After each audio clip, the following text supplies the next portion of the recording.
मे मातरिष्वन्न पितरतुलगुरो भ्रातरिष्टाप्तबन्धो स्वामिन् सर्वान्तरात्मन्नदरदरयितर्जन्म मृत्यामयानाम् गोविन्दे देहि भक्तिं भवति च भगवन्नूर्जितां निर्निमित्तां निर्व्याजां निश्चलां तद्गुणगणबृहतीं शाश्वतीमाशुदेव नारायणं नमस्कृत्य नरं चैव नरोत्तमं देवीं सरस्वतीं व्यासं ततो ग्रन्थमुदीरये विजानतामवित्तस्य मध्वस्य जगती गुरोः पूर्वाचार्यमहिष्ठानामियं ಪ್ರಣತಿಮಾಲಿಕಾ. ನಿನ್ನೆ ನಾವು ಬೌದ್ಧ ಸಿದ್ಧಾಂತವನ್ನು ನೋಡಿದೆವು. ಬೌದ್ಧ ಸಿದ್ಧಾಂತದ ಹಿನ್ನೆಲೆಯಲ್ಲಿ ಬಹಳ ದೇಶಗಳಿವೆ. ಚೀನಾ ಅಂತ ಹೇಳಿ ಏನು ದೇಶ ಇದೆಯಲ್ಲ, ಅದು ಚಿ ಅಂತಂದ್ರೆ ವೈಟಲ್ ಎನರ್ಜಿ ಅಥವಾ ಪ್ರಾಣಶಕ್ತಿ ಅಂತ ಅವರು ಹೇಳ್ತಾರೆ. ಇಡೀ ಪ್ರಾಣಶಕ್ತಿಯ ಮೇಲೆ ನಿಂತದ್ದು ನಮ್ಮ ದೇಶ ಅಂತ ಹೇಳಿ ಅವರು ಹೇಳುವಂಥದ್ದು. ಅದಕ್ಕೆ ಮೂಲವಾಗಿ ಬೌದ್ಧರ ಪ್ರಾಣಾಪಾನ ಸೂತ್ತ ಅಂತ ಹೇಳಿ ಒಂದು ಗ್ರಂಥ ಇದೆ. ಅದರ ಮೇಲೆ ಅವರು ಸಮಗ್ರ ಸಂಸ್ಕೃತಿಯನ್ನು ರೂಪಿಸಿಕೊಂಡದ್ದು. ನೀವು ಚೀನಾದಲ್ಲೆಲ್ಲ ಇರೋದನ್ನು ನೋಡಬಹುದು. ಅವರು ನಾನು ಅಂತನ್ಲಿಕ್ಕೆ ಮೂಗನ್ನು ತೋರಿಸ್ತಾರೆ, ನಮ್ಮ ತರಹ ಎದೆಯನ್ನಲ್ಲ. ಅಂದರೆ ಪ್ರಾಣಶಕ್ತಿ ಹೇಗಿದೆ ಅಂತ ಅವರು. ಹೀಗೆ ಬೌದ್ಧ ಮತ ಯಾವ ರೀತಿ ವ್ಯಾಪಿಸಿತು, ನಮ್ಮ ಜನಜೀವನವನ್ನ ಹೇಗೆ, ಇಡೀ ಜಗತ್ತನ್ನ ಯಾವ ರೀತಿ ಪ್ರತಿನಿಧಿಸುತ್ತೆ ಅಂತ ನೋಡಿದೆವು. ಈಗ ಅದರ ನೆಕ್ಸ್ಟು ಭಾರತದಲ್ಲಿ ನೆಲೆಗೊಂಡ ಜೈನ ಮತ. ಜೈನ ಮತ ಸೌಂಡ್ಸ್ ಲೈಕ್ ಏನು ಕ್ವಾಂಟಮ್ ಫಿಸಿಕ್ಸ್, ಫಿನಮನ್ ಮತ್ತೆ ಕಾರ್ಲ್ ಸೇಗನ್ ಮೊದಲಾದವರು ಹೇಳಿದ ತರಹ. ಪೂರ್ತಿ ಅದೇ ಅಲ್ಲ, ಪರಿಭಾಷೆ ಅದಲ್ಲ, ಆ ತರಹ ಅದು ನಮಗೆ ತೋರುತ್ತೆ. ಅವರು ಬಹಳ ಹಿಂದೆ ಆರ್ಹತರು ಅಂತ ಅವ್ರನ್ನ ಕರೀತಾ ಇದ್ರು. ಈಗ ಅವರನ್ನ ಜೈನರು ಅಂತ ಕರೀತಾರೆ. ಜಿನ ಯಾವ ಮತವನ್ನ ನಿರೂಪಣೆ ಮಾಡಿದನೋ ಅದು ಜೈನ. ಜಿನನಿಗೆ ಸಂಬಂಧಿಸಿದ್ದು ಜೈನ. ಹೇಗೆ ಕ್ರೈಸ್ಟ್ಗೆ ಸಂಬಂಧಪಟ್ಟದ್ದು ಕ್ರಿಶ್ಚಿಯನ್ನೋ, ಹಾಗೆ ಜಿನನಿಗೆ ಸಂಬಂಧಪಟ್ಟದ್ದು ಜೈನ ಅಂತ. ಅವರ ಪ್ರಕಾರ ಒಂದು ಅವರ ಸಂಗತಿಯನ್ನ ಹೇಳೋದಾದ್ರೆ, ಇದನ್ನ ನಿರೂಪಣೆ ಮಾಡಿದವ ಮಹಾವೀರ ಅಂತ ಹೇಳ್ತಾರೆ. ಮಹಾವೀರ ಮಧ್ಯದಲ್ಲಿ ಬಂದದ್ದು. ಅವರು ಹೇಳೋದು ಎರಡೇ ತರಹದ ವಸ್ತು. ಒಂದು ವಸ್ತು, ಇನ್ನೊಂದು ಪರ್ಯಾಯ. ವಸ್ತು ಅಂತಂದ್ರೆ ನಮಗೆ ಕಾಣುವ ಮೆಟೀರಿಯಲ್. ಪರ್ಯಾಯ ಅಂದ್ರೆ ಇದರಲ್ಲಾಗುವಂತಹ ವಿಕಾರ, ಕೆಮಿಕಲ್ ರಿಯಾಕ್ಷನ್ ಇರಬಹುದು ಅಥವಾ ಯಾವುದೇ ತರಹದ ರಿಯಾಕ್ಷನ್ ಇರಬಹುದು. ಇದನ್ನ ಅವರು ಪರ್ಯಾಯ ಅಂತ ಕರೀತಾರೆ. ಇನ್ನು ಮೆಟೀರಿಯಲ್ ಅಂದ್ರೆ ಏನು, ಅವ್ರದೇ ಒಂದು ಪರಿಭಾಷೆ ಇದೆ. ಜೀವನ ಒಳಗಡೆ ಆಗುವ ರಿಯಾಕ್ಷನ್, ಅದನ್ನ ಅವರು ಪುದ್ಗಲ ಅಂತ ಕರೀತಾರೆ. ಪುಣ್ಯವನ್ನ ಒಪ್ತಾರೆ, ಪಾಪವನ್ನ ಒಪ್ತಾರೆ, ಪರಮಾಣುವನ್ನ ಒಪ್ತಾರೆ, ಆಕಾಶವನ್ನ ಒಪ್ತಾರೆ.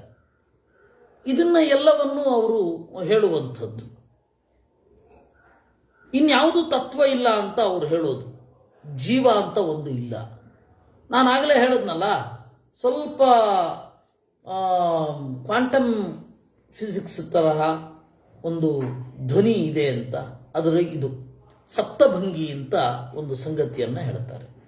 ಸಪ್ತಭಂಗಿ ಅಂತಂದ್ರೆ ಜಗತ್ತು ಹೇಗಿದೆ, ಹೇಗೆ ಬೇಕಾದರೂ ಇದೆ, ಯಾವಾಗ ಹೇಗೆ ಬೇಕಾದರೂ ಅವೈಲಬಲ್ ಆಗ್ತದೆ, ಯಾವಾಗ ಹೇಗೆ ಬೇಕಾದರೂ ಬದಲಾವಣೆಯನ್ನು ಹೊಂದತ್ತೆ ಅಂತನ್ನುವ ತತ್ವ ಏನಿದೆ ಅದನ್ನು ಸಪ್ತಭಂಗಿ ಅಂತ ಕರೀತಾರೆ. ಒಂದು ನಿಯತವಾಗಿ ಇಲ್ಲ. ಅದಕ್ಕೆ ಅವ್ರದೇ ಆದ ಪರಿಭಾಷೆ ಒಂದಿದೆ, ಸ್ಯಾದ್ವಾದ ಅಂತ. ಸ್ಯಾದ್ ಅಂದ್ರೆ ಇಟ್ ಮೇ ಬಿ, ಸ್ಯಾತ್ ಅಂದ್ರೆ ಇಟ್ ಮೇ ಬಿ ಇರ್ಬೋದು. ಇದು 9 ಇರಬಹುದು, 6 ಇರಬಹುದು. ಯಾವುದರಲ್ಲಿಯೂ ಒಂದು ನಿಶ್ಚಿತತೆ ಇಲ್ಲ. ಜಗತ್ತನ್ನ ಇದು ಹೀಗೆ ಅಂತ ನಿರ್ಣಯ ಮಾಡಲಿಕ್ಕೆ ಬರಲ್ಲ. ಈ ಒಂದು ಪರ್ಫೆಕ್ಟ್ ಮೇಜಿನಲ್ಲಿ ಅಥವಾ ಪರ್ಫೆಕ್ಟ್ ಡಿಸೈನ್ ಇದೆ ಅಂತ ಹೇಳಲಿಕ್ಕೆ ಬರಲ್ಲ. ಅದಕ್ಕೆ ಅವರು ಹೇಳೋದು ಹೀಗೆ, ಸ್ಯಾದಸ್ತಿ, ಇರಬಹುದು, ಇಲ್ಲದೆಯೂ ಇರಬಹುದು. ಸ್ಯಾದಸ್ತಿ ಚ ನಾಸ್ತಿ ಚ, ಇದ್ದೂ ಇರದಿರಬಹುದು. ಇದೇ ಹೇಳಲಿಕ್ಕಾಗಲ್ಲ. ಸ್ಯಾದ ವಕ್ತವ್ಯ, ಸ್ಯಾದಸ್ತಿವಾ ವಕ್ತವ್ಯ, ಇದೇ ಹೇಳಲಿಕ್ಕಾಗದೇ ಇರಬಹುದು. ಸ್ಯಾದ್ ನಾಸ್ತಿ ಅವಕ್ತವ್ಯ, ಇರದಿರಬಹುದು ಹೇಳಲಿಕ್ಕಾಗತ್ತೆ. ಸ್ಯಾದಸ್ತಿ ಚ ನಾಸ್ತಿ ಚ ವಕ್ತವ್ಯ, ಇರಬಹುದು ಇಲ್ಲದೆ ಇರಬಹುದು, ಹೇಳಲಿಕ್ಕಾಗದೇ ಇರಬಹುದು, ಹೇಳಲಿಕ್ಕಾಗದೇ ಇರಬಹುದು. ಏನಂತ ಹೇಳ್ತೀರಾ ಇದನ್ನ? Uncertainty. Uncertainty is soul of Jaina philosophy. ಅತ್ಯಂತ ಹೇಗೆ ಬೇಕಾದರೂ ಆಗಬಹುದು ಅಂತ. ಆದರೆ ಕಾಲ ಹೀಗಿಲ್ಲ, ನಮ್ಮ ಅನುಭವಕ್ಕೆ ಬರೋದು ಹೀಗಿಲ್ಲ. ಜಗತ್ತಿನಲ್ಲಿ ಒಂದು ನಿಯಮ ಇದೆ. ಕೆಲವೊಂದು ನಿಯಮಗಳಿರುತ್ತೆ, ಇದಕ್ಕೆ ಎಕ್ಸೆಪ್ಷನ್ ಇಲ್ಲ. ಕೆಲವೊಂದು ನಿಯಮಗಳಿರುತ್ತೆ, ಅದಕ್ಕೆ ಎಕ್ಸೆಪ್ಷನ್ ಇರುತ್ತೆ. ಎರಡೇ. ನಾವು ಈ ತರಹ ಇದ್ರೆ, ಅನ್ಸರ್ಟಿನಿಟಿ ಇದ್ರೆ, ಯಾವುದೇ ಒಂದು ಶಾಸ್ತ್ರ ಇಷ್ಟು ಬೇರೆ ಬೇರೆ ರೀತಿಯಲ್ಲಿ ಪರಿಣಾಮವನ್ನು ಹೊಂದಲಿಕ್ಕೆ ಆಗಲ್ಲ. ಹೀಗಾಗಿ ಜೈನರ ಫಿಲಾಸಫಿ ಏನಿದೆ, ಸ್ಯಾದ್ವಾದ ಅಂತ, ಅದನ್ನ ಜಗತ್ತಿಗೆ ನಾವು ಅಪ್ಲೈ ಮಾಡ್ಕೊಳ್ಳಿಕ್ಕೆ ಬರೋದೇ ಇಲ್ಲ. ಜಿನೋ ದೇವೋ ಗುರು ಸಮ್ಯಕ್ ತತ್ವಜ್ಞಾನೋಪದೇಶಕ. ಅವರು ದೇವರನ್ನ ಒಪ್ಪಲ್ಲ ಜೈನರು. ಒಂದು ರೀತಿ ಏಥಿಸ್ಟ್ ಅನ್ನೋದಕ್ಕಿಂತ ನಿಹಿಲಿಸ್ಟ್. ನಿಹಿಲಿಸ್ಟ್ ಅಂತಂದ್ರೆ ದೇವರನ್ನ ಒಪ್ಪದವ. ಜಿನೋ ದೇವಹ, ಇದನ್ನ ನಾನು ಹೇಳ್ತಾ ಇರೋದು ಜೈನರದ್ದೇ ಆದ ಗ್ರಂಥ, ಜಿನದತ್ತ ಸೂರಿ ಅಂತ ಅವನು ಮಾಡಿದ್ದು. ನಿನ್ನೆ ನಾವು ನೋಡಿದ ಬೌದ್ಧ ಮತದ ತತ್ವವನ್ನು ಅವರ ಕಡೆಯವರೇ ಮಾಡಿದ್ದು, ಸಮಂತ ಭದ್ರ ಅಂತ ಅನ್ನೋರು ಮಾಡಿದ್ದನ್ನು ನೋಡಿದ್ದು. ಈಗ ನಾವು ನೋಡ್ತಾ ಇರತಕ್ಕಂಥದ್ದು ಜಿನದತ್ತ ಸೂರಿ ಅಂತ. ಅವನು ಹೀಗೆ ಹೇಳ್ತಾನೆ, ಜಿನೋ ದೇವ ಗುರು ಸಮ್ಯಕ್ ತತ್ವಜ್ಞಾನೋಪದೇಶಕ. ಜಿನ ನಮ್ಮ ದೇವ, ದೇವರನ್ನ ಒಪ್ಪಲ್ಲ, ಆದರೆ ಜಿನನನ್ನ ದೇವರು ಅಂತ ಹೇಳಬಹುದು. ಅವರ ನೀವು ಜೈನರ ಪ್ರಾರ್ಥನೆಯನ್ನ ನೋಡಿದರೆ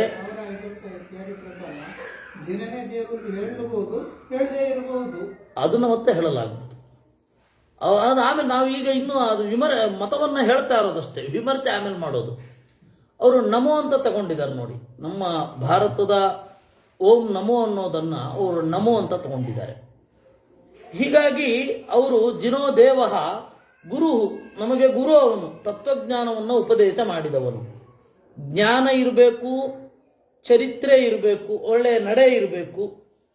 ಇದು ಒಳ್ಳೆ ಜ್ಞಾನ ಮತ್ತೆ ಒಳ್ಳೆಯ ಶೀಲ, ಒಳ್ಳೆ ಕ್ಯಾರೆಕ್ಟರ್, ಗುಡ್ ಕ್ಯಾರೆಕ್ಟರ್ ಅಂತೇನಿದೆ.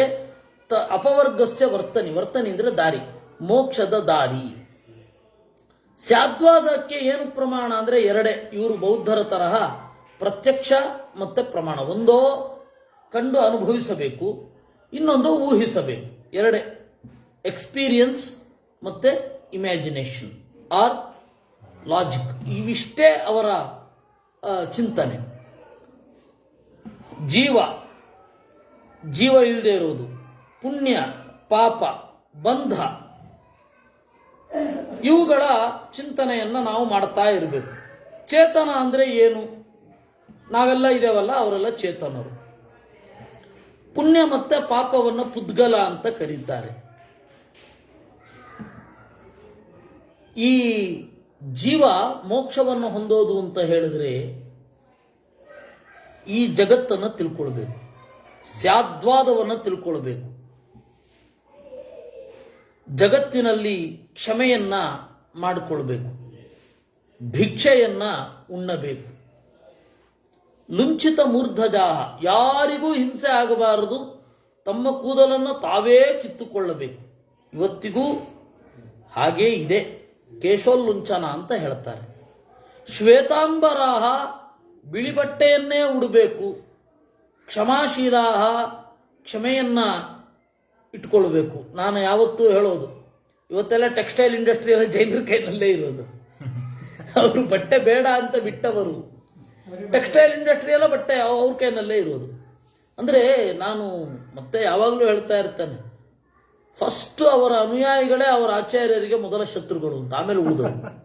ಯಾಕಂದ್ರೆ ಸರಿಯಾಗಿ ಅರ್ಥ ಮಾಡ್ಕೊಂಡಿರೋದಿಲ್ಲ. ಸರಿಯಾಗಿ ಅರ್ಥ ಮಾಡ್ಕೊಳ್ಳದೆ ಇರೋದ್ರಿಂದಾಗಿ ಇದು ಇವ್ರು ಹೇಳಿದ್ದು ಅಂತ ಹೇಳಿ ಅವರ ಆಚಾರ್ಯರ ಮಾನ ಮರ್ಯಾದೆ ತೆಗಿತಾ ಇರ್ತಾರೆ. ಅದರಿಂದಾಗಿ ನಾನು ಇವತ್ತಿನ ಪರಿಸ್ಥಿತಿಯಲ್ಲಿ ಹೇಳೋದು, ಮತೀಯರು ಮತ್ತೆ ಮತ ಎರಡೂ ಕೂಡ, ಮತದ ದೋಷ ಬೇರೆ, ಮತೀಯರ ದೋಷ ಬೇರೆ. ಮತೀಯರ ದೋಷದಿಂದ ಮತ ತಪ್ಪಾಗಿ ಅರ್ಥ ಮಾಡ್ಕೊಂಡ್ಬಿಡ್ತಾರೆ. ಅದು ಮತೀಯರ ದೋಷ ಅಷ್ಟೇ, ಮತದ ದೋಷ ಅಲ್ಲ. ಇವಾಗ ನನ್ನ ತಪ್ಪು ಮಧ್ವಾಚಾರ್ಯರ ತಪ್ಪಲ್ಲ. ನೀವು ಮಧ್ವರನ್ನ ನೇರವಾಗಿ ಓದಿದ ಹೊರತು ನನ್ನ ತಪ್ಪಿನಿಂದ ನೀವು ಮಧ್ವಾಚಾರ್ಯರನ್ನ ಅಳಿಬೇಡಿ. ಯಾರನ್ನೇ ಆಗಲಿ ನೇರವಾಗಿ ಅವ್ರನ್ನೇ ಓದಿ. ಕ್ರಿಶ್ಚಿಯನ್ನ ತಪ್ಪಿನಿಂದ ಜೀಸಸ್ ಕ್ರೈಸ್ಟ್ ತಪ್ಪಲ್ಲ ಹೇಗೋ, ಮಾಧ್ವರ ತಪ್ಪಿನಿಂದ ಮಧ್ವರು ತಪ್ಪಲ್ಲ ಹೇಗೋ, ಹಾಗೆ ಯಾರನ್ನೇ ಆಗಲಿ ನೀವು ನೇರವಾಗಿ ಓದಬೇಕು. ಓದದ ಹೊರತು, ನೇರವಾಗಿ ಅಟೆಂಡ್ ಮಾಡದ ಹೊರತು ನಮಗೆ ಅರ್ಥ ಆಗೋದಿಲ್ಲ. ಅದರಿಂದಾಗಿ ಇವ್ರು ಹೇಳಿದ್ದು ನೋಡಿ. ಇನ್ನು ದಿಗಂಬರರು ಅಂತ ಇದ್ದಾರೆ. ದಿಗಂಬರರು ಅಂತ ಹೇಳಿದ್ರೆ ಬಟ್ಟೆಯನ್ನೂ ಉಡದವರು. ಆಮೇಲೆ ಇವ್ರದ್ರಲ್ಲಿ ನೋಡಿ, ನಾನು ಅದೇ ಹೇಳ್ತಾ ಇರ್ತೇನೆ, ಭಾರತೀಯ ಸಂಸ್ಕೃತಿಯಲ್ಲಿ ಹೆಣ್ಣಿಗೆ ಕೊಟ್ಟ ಸ್ಥಾನ ಅನನ್ಯ. ಅದು ಕೆಲವೊಂದು ಅವರು ಏನಾದರೂ ಮಾಡದೆ ಹೋದ್ರೆ, ಕಾಡಿಸಿದ್ರೆ ನಾವೇನ್ ಮಾಡೋಣ, ಅದು ಮತೀಯರ ದೋಷ. ಮತದ ದೋಷದಲ್ಲಿ ಹಾಗಿಲ್ಲ. ಆದ್ರೆ ಇವ್ರು ಹೇಳೋದು ನ ಸ್ತ್ರೀ ಮೋಕ್ಷಮೇತಿ, ಸ್ತ್ರೀ ಮೋಕ್ಷವನ್ನು ಹೊಂದಲ್ಲ. ಕ್ರಿಶ್ಚಿಯಾನಿಟಿಯಲ್ಲಿ ಮತ್ತೆ ಇಸ್ಲಾಂನಲ್ಲಿ ಹೆಣ್ಣಿಗೆ ಸ್ಥಾನವೇ ಇಲ್ಲ. ಹೆಣ್ಣು ಒಂದು ಗೊಂಬೆಯ ತರಹ. ಅದರದ್ದು ಸ್ವಲ್ಪ ಮುಂದುವರೆದದ್ರಲ್ಲಿ ಬೌದ್ಧರ ಪ್ರಕಾರ ಹೆಣ್ಣು ಪಾಪ ಸ್ವರೂಪಳು, ಜೈನರ ಪ್ರಕಾರವೂ ಅಷ್ಟೇ, ಸ್ತ್ರೀಗೆ ಮೋಕ್ಷ ಇಲ್ಲ ಅಂತಾರು. ಅದನ್ನು ಹೇಗೆ ಉದಾರ ತತ್ವ ಅಂತ ಅನ್ನೋದು ನಾನು ಬೇರೆ ಕಾಣಿ. ಆದರೆ ಜನರಿಗೆ ಅದು ವ್ಯಾಪಕವಾಗಿ ತಪ್ಪು ಕಲ್ಪನೆಯೇ ಇರುವುದು. ಪ್ರಾಹುರೇಶ ಮಯಂ ಭೇದೋ ಮಹಾನ್ ಶ್ವೇತಾಂಬರೇ ಸಹ. ಶ್ವೇತಾಂಬರರು ಇಲ್ಲ ಇಲ್ಲ ಹೆಣ್ಣಿಗೆ ಮೋಕ್ಷ ಇದೆ ಅಂತಾರೆ, ದಿಗಂಬರರು ಹೆಣ್ಣಿಗೆ ಮೋಕ್ಷ ಇಲ್ಲ ಅಂತಾರೆ. ಇದೆಯೋ ಬಿಟ್ಟಿದೆಯೋ ಬೇರೆ ಪ್ರಶ್ನೆ. ಆದರೆ ಅವ್ರು ಹೇಳುವಾಗ ಅವರ ಮನೋಭಾವ ಈ ರೀತಿ ಅಭಿವ್ಯಕ್ತ ಆಗತ್ತೆ. ಇವರು ಆತ್ಮನ ಒಪ್ತಾರ ಸರ್? ಆತ್ಮನನ್ನ ಒಪ್ಪುವುದಿಲ್ಲ. ಇಷ್ಟು ಹೇಳಿ ನತಾವದ ಆರ್ಹಮತ ಮತಂ ಮುಮುಕ್ಷು ಉಪಾದೇಯಂ. ಈ ಜೈನ ಮತವನ್ನ ಮುಮುಕ್ಷುಗಳು ತೆಗೆದುಕೊಳ್ಳಿಕ್ಕೆ ಸಾಧ್ಯ ಇಲ್ಲ. ಒಂದು, ಸಾಮಾಜಿಕವಾಗಿ ಯಾವ ರೀತಿಯ ಉನ್ನತಿಯೂ ಇಲ್ಲ, ಸಾಮಾಜಿಕವಾದ ಉನ್ನತಿ ಇಲ್ಲ. ಇನ್ನು ಇದನ್ನ ಎಕಾನಮಿ ಬೆಳೆಯುವ ಹಾಗೇನಿಲ್ಲ. ಯಾಕೆಂತಂದ್ರೆ ಎಕಾನಮಿ ಬಿಡಿ, ಪಾಪ್ಯುಲೇಷನ್ ಬೆಳೆಯುವ ಹಾಗಿರಲಿಲ್ಲ. ಒಂದು ಜೈನರ ಕಥೆ ಬರುತ್ತೆ, ಇಬ್ಬರೂ ಕೂಡ ಸನ್ಯಾಸವನ್ನು ತೆಗೆದುಕೊಳ್ಳುವುದು, ಪುರುಷ ಮತ್ತೆ ಸ್ತ್ರೀ ಇಬ್ಬರೂ ಬ್ರಹ್ಮಚರ್ಯದಲ್ಲಿ ಇದ್ದು, ಇಬ್ಬರೂ ಕೂಡ ಕೇವಲ ಸನ್ಯಾಸದಲ್ಲಿ ತೊಡಗಿ ಮುಂದುವರಿತಾ ಇರೋದು. ಇಬ್ಬರದು ಬ್ರಹ್ಮಚರ್ಯ, ಸಂತತಿಯೇ ಇಲ್ಲ. ಈ ತರಹ ಆಗತ್ತೆ. ಅದರಿಂದಾಗಿ ಸಾಮಾಜಿಕವಾಗಿಯೂ ಏನು ಉನ್ನತಿಯನ್ನು ಸಾಧನೆ ಮಾಡಲಿಲ್ಲ. ಅದರಿಂದ ಸಮಾಜದಲ್ಲಿ ಇಲ್ಲ. ಮತ್ತೆ ನಿಮಗೊಂದು ಸಂಗತಿ ಹೇಳಬೇಕು, ಹೆಚ್ಚು ಮಾಟ, ಮಂತ್ರ ಪ್ರಯೋಗ, ಬೇರೆಯವರನ್ನು ನಾಶ ಮಾಡುವಂತಹ ಒಂದು ರೀತಿ ಇತ್ಯಾದಿಗಳೆಲ್ಲ ಇರೋದು ಹೆಚ್ಚು ಬೌದ್ಧರಲ್ಲಿ, ಆಮೇಲೆ ಜೈನರಲ್ಲಿ, ಆಮೇಲೆ ಇಸ್ಲಾಂನಲ್ಲಿ. ಇಸ್ಲಾಂನಲ್ಲಿ ಇರುವಷ್ಟು ಮಾಟ ಪ್ರಯೋಗ ಎಲ್ಲಿಯೂ ಇಲ್ಲ. ಆದರೆ ಇವತ್ತು ಅಲ್ಲೇ ಇಲ್ಲ ಅಂತ ಹೇಳಿ ಬುದ್ಧಿಜೀವಿಗಳೆಲ್ಲ ಹೇಳ್ತಾ ಇರ್ತಾರೆ. ಬುದ್ಧಿಜೀವಿಗಳೆಲ್ಲ ಇಸ್ಲಾಂ ಬಹಳ ಶುದ್ಧ ಅಂತ, ಈ ಇಂಟೆಲೆಕ್ಚುವಲ್ಸ್, ಸೋ ಕಾಲ್ಡ್ ಇಂಟೆಲೆಕ್ಚುವಲ್ಸ್. ಹಾಗೇನಿಲ್ಲ, ಅಲ್ಲಿ ಇರುವಷ್ಟು ಎಲ್ಲಿಯೂ ಇಲ್ಲ. ಬ್ಲ್ಯಾಕ್ ಮ್ಯಾಜಿಕ್ ಅಂತ ಹೇಳ್ತಾರಲ್ಲ. ಆಮೇಲೆ ಕ್ರಿಶ್ಚಿಯಾನಿಟಿಯಲ್ಲಿಯೂ ಬೇಕಾಷ್ಟು ಬ್ಲ್ಯಾಕ್ ಮ್ಯಾಜಿಕ್ ಇದೆ. ನೀವು ಇದನ್ನ ಅನುಸರಿಸಬೇಡಿ ಅಂತ ಹೇಳುವ ಒಂದೇ ಒಂದು ಮತ ಯಾವುದು ಅಂತಂದ್ರೆ ನಮ್ಮದು ಮಾತ್ರ. ಭಾರತೀಯ ಸಂಸ್ಕೃತಿ ಮಾತ್ರ ಅದು ಕೆಟ್ಟದ್ದು, ದೇವರನ್ನ ಆ ರೀತಿ ಪ್ರಾರ್ಥನೆ ಮಾಡಬೇಡಿ ಅಂತ ಹೇಳುತ್ತೆ. ಉಳಿದಂತೆ ಎಲ್ಲರೂ ಕೂಡ ಬ್ಲ್ಯಾಕ್ ಮ್ಯಾಜಿಕ್ ಅನ್ನು ಅನುಸರಿಸುವವರೇ. ಜೈನರಲ್ಲಿಯೂ ಕೂಡ ಅವರು ಜಾಸ್ತಿ ಇದ್ರು. ಅವರು ಅದನ್ನ ಹೇಳ್ತಾರೆ, ನೋಡಿ ನಾವು ಹಿಂಗ್ ಪ್ರಯೋಗ ಮಾಡಿದ್ರೆ ಅವರು ಸಾಯ್ತಾರೆ, ಇದು ಪ್ರಮಾಣ ಅಲ್ವಾ ಅಂತ. ಅಹಿಂಸೆ ಅದೆಲ್ಲ ಬಾಯಿ ಅದು ಈಗ ಇರುವಂತ ನೋಡಿ, ಸಮಾನತೆ, ಅಹಿಂಸೆ, ಸ್ತ್ರೀವಾದ, ಮೇಲ್ ಶವನಿಸಮ್ಮು, ಫೆಮಿನಿಸಮ್ಮು, ಇದೆಲ್ಲ ಅರ್ಥವೇ ಇಲ್ಲ. ಯಾಕೆ ಅಂದ್ರೆ ಇಲ್ಲ, ಹೊರಗಡೆ ನಡೀತಾ ಇರೋದೇ ಬೇರೆ, ಒಳಗಡೆ ನಡೀತಾ ಇರೋದೇ ಬೇರೆ. ಹೊರಗಡೆ ಏನ್ ನಡೀತಾ ಇದೆ, ಆ ಒಂದು ಅಂಡರ್ ದ ಕರೆಂಟ್ ಬೇರೆ ಇರುತ್ತೆ. ಉದಾಹರಣೆಗೆ ಏನಂತ ನಡೀತಾ ಇರುತ್ತೆ, ನೀವು ಹೆಣ್ಣು ಮಕ್ಕಳು ಆರ್ಥಿಕವಾಗಿ ಸಬಲರಾಗಬೇಕು, ಕರೆಕ್ಟ್ ಇರೋಣ, ಅದಕ್ಕಾಗಿ ನಿಮ್ಮ ಪರ್ಪಸ್ಸನ್ನು ಸಾಧನೆ ಮಾಡಲಿಕ್ಕೆ ಹೊರಗಡೆ ಇರಬೇಕು. ಹೊರಗಡೆ ಇದ್ದೇನು ಮಾಡೋದು?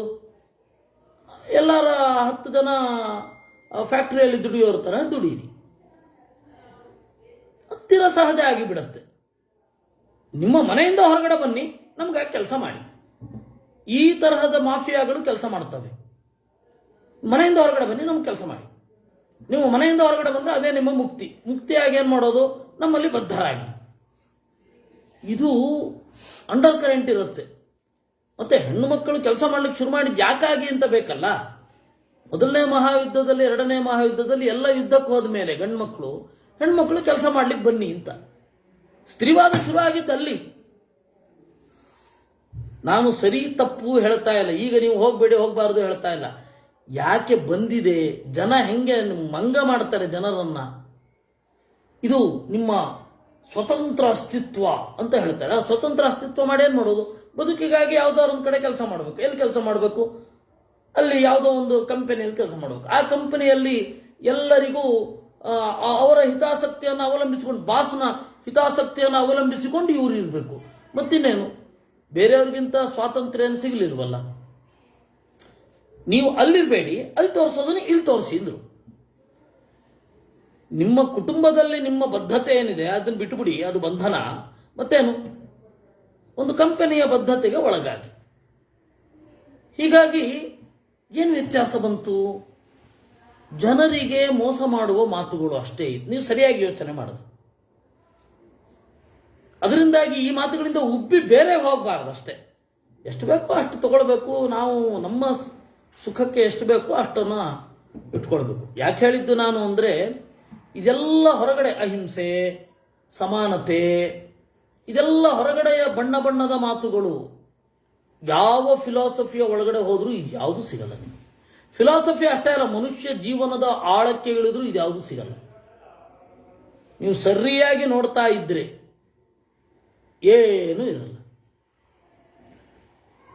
ಎಲ್ಲ ಪೊಳ್ಳು, ಸುಮ್ಮನೆ ಮಾಡ್ತಾ ಇರೋದು. ಸೂಡೋ ಸೈನ್ಸು, ಸೂಡೋ ಸೋಷಿಯಲಿಸಮ್ ಎಲ್ಲ. ಅದರಿಂದಾಗಿ ಅವ್ರು ಹೇಳೋದು ಹೇಗೆ ಅಂದರೆ, ಮಂತ್ರ ಮೊದಲಾದವುಗಳೆಲ್ಲ ನಾವು ಚೆನ್ನಾಗಿ ಅವಲಂಬಿಸಿದ್ದೇವೆ ನೋಡಿ. ಜೈನ ಮತ ಪ್ರಮಾಣ ಎನ್ನಬೇಡಿ. ಯಾವುದೇ ಶಾಸ್ತ್ರಕ್ಕೆ ಸಂವಾದವೂ ಸಿಗತ್ತೆ, ವಿವಾದವೂ ಸಿಗತ್ತೆ. ಯಾವುದೇ ಪ್ರಾರ್ಥನೆಗೆ ಫಲವೂ ಸಿಗತ್ತೆ, ನಿಷ್ಫಲವೂ ಸಿಗತ್ತೆ. ಫಲ ಸಿಗತ್ತೆ ಅಂತ ಒಂದು ಪ್ರಮಾಣ ಅಲ್ಲ. ನಾವು ಏನೋ ಒಂದು ನಾವು ನೋಡಿ, ಅಲ್ಲಿಗೆ ಹೋಗಿ ಅವ್ರಿಗೆ ನಮಸ್ಕಾರ ಹಾಕಿ ನಿಮಗೆ ಫಲ ಸಿಗತ್ತೆ. ಇವನು ಹೋದ, ನಮಸ್ಕಾರ ಮಾಡ್ದ, ಫಲ ಸಿಕ್ತು. ಆ ಫಲ ನೀನು ಮೊದಲು ಮಾಡಿದ್ರಿಂದ ಬಂದಿದ್ದೋ, ಆಕಸ್ಮಿಕವೋ, ನಿಜವಾಗಿಯೂ ಅವರ ಇದೋ ಗೊತ್ತಿಲ್ಲ. ಅದರಿಂದಾಗಿ ನೀವು ಯುಕ್ತಿಯುಕ್ತವಾಗಿ ವಿಚಾರ ಮಾಡಿ ಮುಂದುವರಿರಿ ಅಂತ ಅಷ್ಟೇ ಹೇಳೋದು. ಶಾಸ್ತ್ರ ಹೇಳೋದು ಅಷ್ಟೇ. ನೀವು ಹೊರಗಡೆಯದ್ದನ್ನು ನಂಬಬೇಡಿ, ನಿಮ್ಮ ಒಳಗಿನದ್ದನ್ನು ನಂಬಿ ಅಂತ. ಆದರೆ ನಾವೇನು ಮಾಡ್ತಾ ಇದ್ದೇವೆ? ಹೊರಗಡೆಗೆ ಡಿಪೆಂಡ್ ಆಗ್ತಾ ಇರೋದು ಎಲ್ಲದಕ್ಕೂ. ಒಳಗಡೆ ಕರೆಕ್ಟ್ ಆಗಬೇಕು, ಅದು ಇರುವಂಥದ್ದು. ಅದಕ್ಕೆ ಮಧ್ವರು ಅನುವ್ಯಾಖ್ಯಾನದಲ್ಲಿ ಒಂದು ಕಡೆ ಹೇಳ್ತಾರೆ, ಫಲವತ್ವಂ ನಚಾಸ್ಮಾಭಿಹಿ ಪ್ರಾಮಾಣ್ಯ ಮಿತಿ ಕಚ್ಚತೆ. ಒಂದು ಕೆಲಸ ಮಾಡಿದ ಕೂಡಲೇ ಒಂದು ಫಲ ಸಿಕ್ತು ಅಂತ ಹೇಳಿ ಅದನ್ನು ಬ್ಲೈಂಡ್ ಆಗಿ ನಂಬಬೇಡಿ ಅಂತ ಆಚಾರ್ಯರು ಅನುವ್ಯಾಖ್ಯಾನದಲ್ಲಿ ಹೇಳಿದ ಮಾತು. ಹೀಗಾಗಿ ಈ ಮಂತ್ರ ಫಲ ಸಿಕ್ಕಿತು, ಈ ತರಹ ನೀವು ಮಾಡಿದಾಗ ಫಲ ಸಿಕ್ಕಿತು, ನಾವು ಹೇಳುವ ವೈದ್ಯಶಾಸ್ತ್ರದಿಂದ ಫಲ ಸಿಕ್ಕಿತು. ಅದರಿಂದಾಗಿ ಇದನ್ನು ಅಂತಿಮ ಅಂತ ಒಪ್ಪಬೇಡಿ. ಯಾಕೆ ಅಂದರೆ ಜಗತ್ತಿನ ಕೆಮಿಕಲ್ ರಿಯಾಕ್ಷನ್ಗಳು, ಜಗತ್ತಿನ ರೂಲ್ಸು, ರೆಗ್ಯುಲೇಷನ್, ಎಕ್ಸೆಪ್ಷನ್ಸು ಎಲ್ಲಾನೂ ಕೆಲಸ ಮಾಡ್ತಾ ಇರುತ್ತೆ. ಅದರಿಂದಾಗಿ ಯಾವುದೋ ಒಂದನ್ನು ಪ್ರಮಾಣ ಅಂತ ಅನ್ಬೇಕಾದ್ರೆ ಈ ಎಫೆಕ್ಟ್ ಅನ್ನು ನೋಡಿಕೊಂಡು ಪ್ರಮಾಣ ಎನ್ನದಿರಿ. ಇದು ಅವರ ಮಾತು. ಇನ್ನು ಸಪ್ತಭಂಗಿ ಅಂತ ಹೇಳಿದ್ರೆ ಎಲ್ಲವೂ ಎಲ್ಲದರಲ್ಲಿಯೂ ಇರುತ್ತೆ ಅಂತ. ಎಲ್ಲವೂ ಎಲ್ಲದರಲ್ಲಿಯೂ ಇರ್ಲಿಕ್ಕೆ ಸಾಧ್ಯ ಇಲ್ಲ. ಕೆಲವೊಂದು, ಈಗ ಮೊಸರಿನಲ್ಲಿ ಹಾಲಿನ ಅಂಶ ಇರಬಹುದು, ಬೆಣ್ಣೆಯಲ್ಲಿ ಮೊಸರು ಹಾಲಿನ ಅಂಶ ಇರಬಹುದು. ತುಪ್ಪದಲ್ಲಿ ಮೊಸರು, ಹಾಲು, ಬೆಣ್ಣೆ 3 ಅಂಶವೂ ಇರ್ಬೋದು, ಯಾಕೆಂದ್ರೆ ಕ್ರೀಮ್ ಆದ್ದರಿಂದಾಗಿ. ಆದರೆ ಅದನ್ನ ಎಕ್ಸ್ಪ್ಲೋರ್ ಮಾಡ್ಲಿಕ್ಕಾಗಲ್ಲ, ಎಸ್ಟಾಬ್ಲಿಷ್ ಮಾಡ್ಲಿಕ್ಕಾಗಲ್ಲ. ಮೊಸರಿನ ಕೆಲಸವನ್ನ ಹಾಲು ಮಾಡ್ಲಿಕ್ಕಾಗಲ್ಲ, ತುಪ್ಪವನ್ನ ಬೆಣ್ಣೆಯಾಗಿ ವಾಪಸ್ ಮಾಡ್ಲಿಕ್ಕಾಗಲ್ಲ. ಕೆಲವೊಂದು ಉಲ್ಟಾ ಮಾಡ್ಲಿಕ್ಕೆ ಬರುತ್ತೆ. ಉದಾಹರಣೆಗೆ ಬಂಗಾರವನ್ನು ಕರಗಿಸಿ ನೀವು ಬಳೆ ಮಾಡಬಹುದು, ಬೇಡವೋ? ಬಂಗಾರವನ್ನು ಕರಗಿಸಿ ಓಲೆ ಮಾಡಬಹುದು, ಬೇಡ? ಅದನ್ನು ಕರಗಿಸಿ ಸರ ಮಾಡಬಹುದು. ಕೆಲವೊಂದು ಸಂಗತಿಗಳು ಮತ್ತೆ ಮರಳಿ ಬರ್ತವೆ, ಕೆಲವೊಂದು ಅನಿವರ್ತ್ಯ ಅನ್ಯಥಾ ಭವ, ಒಮ್ಮೆ ಎಫೆಕ್ಟ್ ಆದ್ಮೇಲೆ ಹೊರಗಡೆ ವಾಪಸ್ ಬರೋದೇ ಇಲ್ಲ. ಉದಾಹರಣೆಗೆ ಈ ಹಾಲು ಮೊಸರು ಇದ್ದಾಗ, ನೀವು ಮೊಸರನ್ನ ಏನ್ ಮಾಡಿದ್ರು ಹಾಲು ಮಾಡ್ಲಿಕ್ಕಾಗಲ್ಲ, ಬೆಣ್ಣೆಯನ್ನ ಏನ್ ಮಾಡಿದ್ರು ಮೊಸರು ಮಾಡ್ಲಿಕ್ಕಾಗಲ್ಲ, ತುಪ್ಪವನ್ನು ಏನ್ ಮಾಡಿದ್ರು ಬೆಣ್ಣೆ ಮಾಡ್ಲಿಕ್ಕಾಗಲ್ಲ. ಜಗತ್ತಿನ ಕೆಲವೊಂದು ನಿಯಮಗಳಿರುತ್ತೆ. ಪರಮಾಣು ಎಲ್ಲದರಲ್ಲೂ ಇದೆ ಅಂತ ಹೇಳಿ ಎಲ್ಲ ಪದಾರ್ಥದಲ್ಲಿ ಎಲ್ಲ ಸ್ವರೂಪವೂ ಇರುತ್ತೆ ಅಂತ ತೀರ್ಮಾನ ಮಾಡ್ಲಿಕ್ಕೆ ಬರುತ್ತಾ? ಅದನ್ನ ವೇದವ್ಯಾಸರು ಹೇಳಿದ್ದು ನೈಕಸ್ಮಿನ್ ಅಸಂಭವಾತ್. ಒಂದೇ ಪದಾರ್ಥದಲ್ಲಿ ವಿರುದ್ಧವಾದ ಗುಣಧರ್ಮಗಳು ಇರುವುದಿಲ್ಲ. ಆದ್ದರಿಂದ ನೀವು ಹೇಳುವ ಸಪ್ತಭಂಗಿವಾದ, ಸ್ಯಾದ್ವಾದ ಅದನ್ನು ನಾವು ಒಪ್ಪಲ್ಲ. ಯಾಕೆಂದ್ರೆ ವಿರುದ್ಧವಲ್ಲದ್ ಮಾತ್ರ ಇರುತ್ತೆ. ಒಂದು ವಸ್ತು ಇದೆ ಅಂದ್ರೆ existence is there, non existence ಇರಲಿಕ್ಕೆ ಸಾಧ್ಯ ಇಲ್ಲ. ಜಾಣ್ಮೆಯಿಂದ ಬೇರೆ ರೀತಿಯಾಗಿ ನಾವು ಹೇಳಬಹುದು.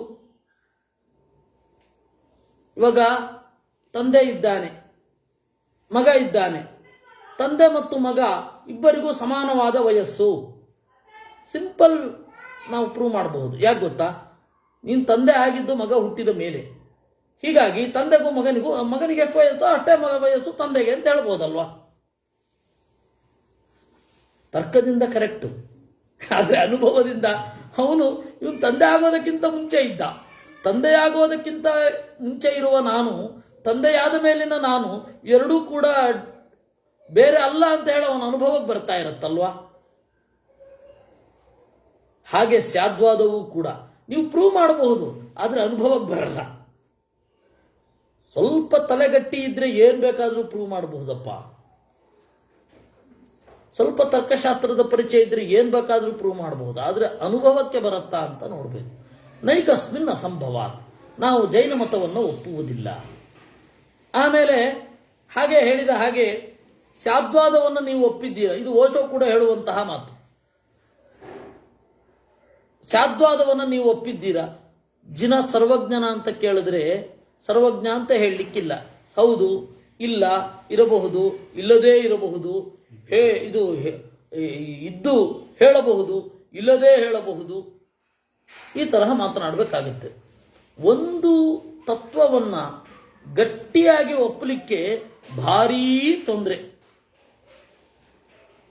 ಅದರಿಂದಾಗಿ ನಾವು ಈ ಮತವನ್ನ ಒಪ್ಪಲಿಕ್ಕಿಲ್ಲ, ಒಪ್ಪಿದ್ರೆ ಯಾವ ಪ್ರಯೋಜನವೂ ಇಲ್ಲ. ಇನ್ನು ಜೀವನನ್ನ ಒಪ್ತಾರ ಒಪ್ಪಲ್ವಾ ಅಂತ. ಒಂಥರ ಒಪ್ತಾರೆ, ಒಂಥರ ಒಪ್ಪಲ್ಲ. ಹೇಗೆ ಒಪ್ಪಲ್ಲ? ಆತ್ಮನಿಗೆ ನಿಯತವಾದ ಆಕಾರ ಇಲ್ಲ ಅಂತಾರೆ. ಮತ್ತೆ ಆನೆಗೆ ಆನೆಯ ಆಕಾರದಷ್ಟು ಜೀವ, ಇರುವೆಗೆ ಇರುವೆಯ ಆಕಾರದಷ್ಟು ಜೀವ ಅಂತಾರೆ. ಆದರೆ ಇದು ನಮ್ಮ ಅನುಭವಕ್ಕೆ ಬರುವುದಿಲ್ಲ.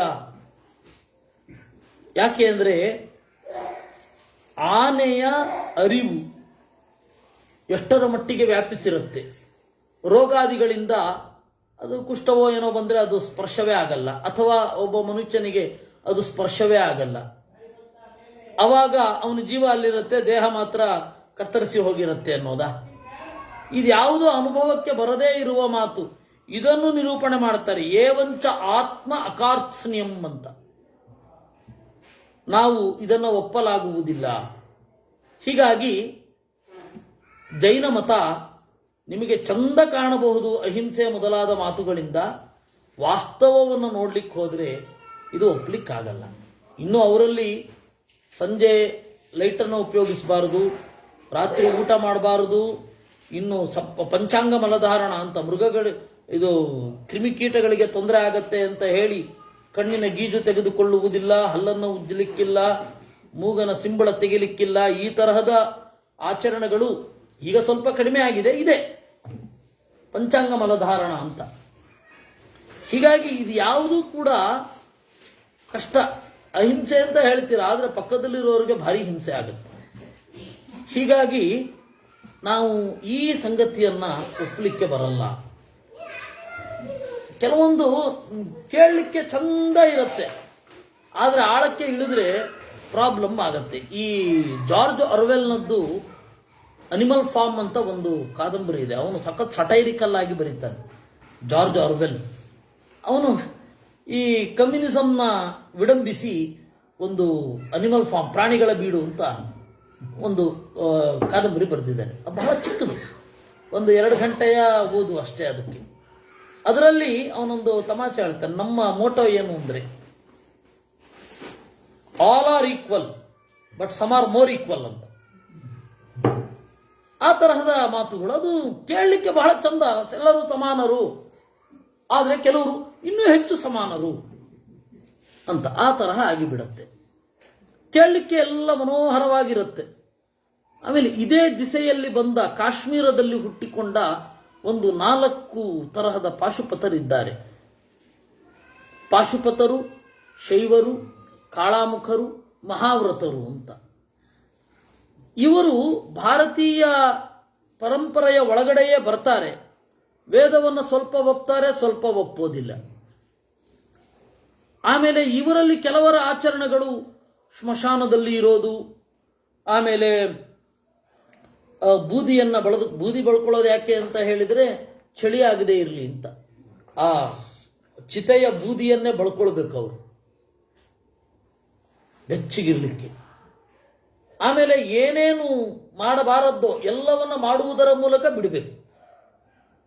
ಅವ್ರದ್ದೊಂದು ಮಾತಿದೆ, ಪೂತ್ವ ಪೀತ್ವ ಪೀತ್ವ ಪುನಃ ಪೀತ್ವ ಯಾವತ್ ಪತತಿ ಧರಾತಳೆ ತಾವದುತ್ಥಾಯ ಪುನಃ ಪೀತ್ವ.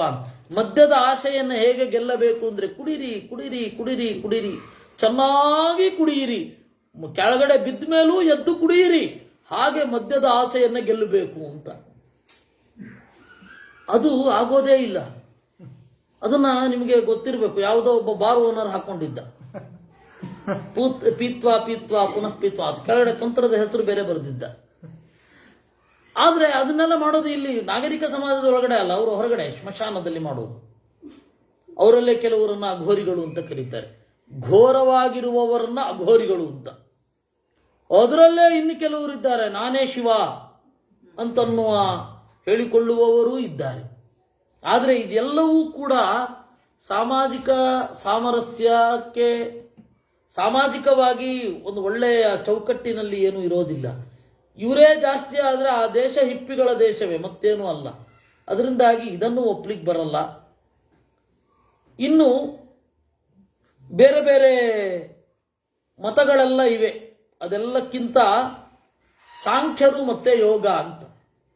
ಸಾಂಖ್ಯ ಅಂತಂದ್ರೆ ಸರಿಸುಮಾರು ಇವತ್ತಿನ ವಿಜ್ಞಾನಿಗಳ ಹಾಗೆ ಪ್ರಕೃತಿ ಯಾವುದೋ ಒಂದಿದೆ, ಅದು ಮಾಡುತ್ತೆ.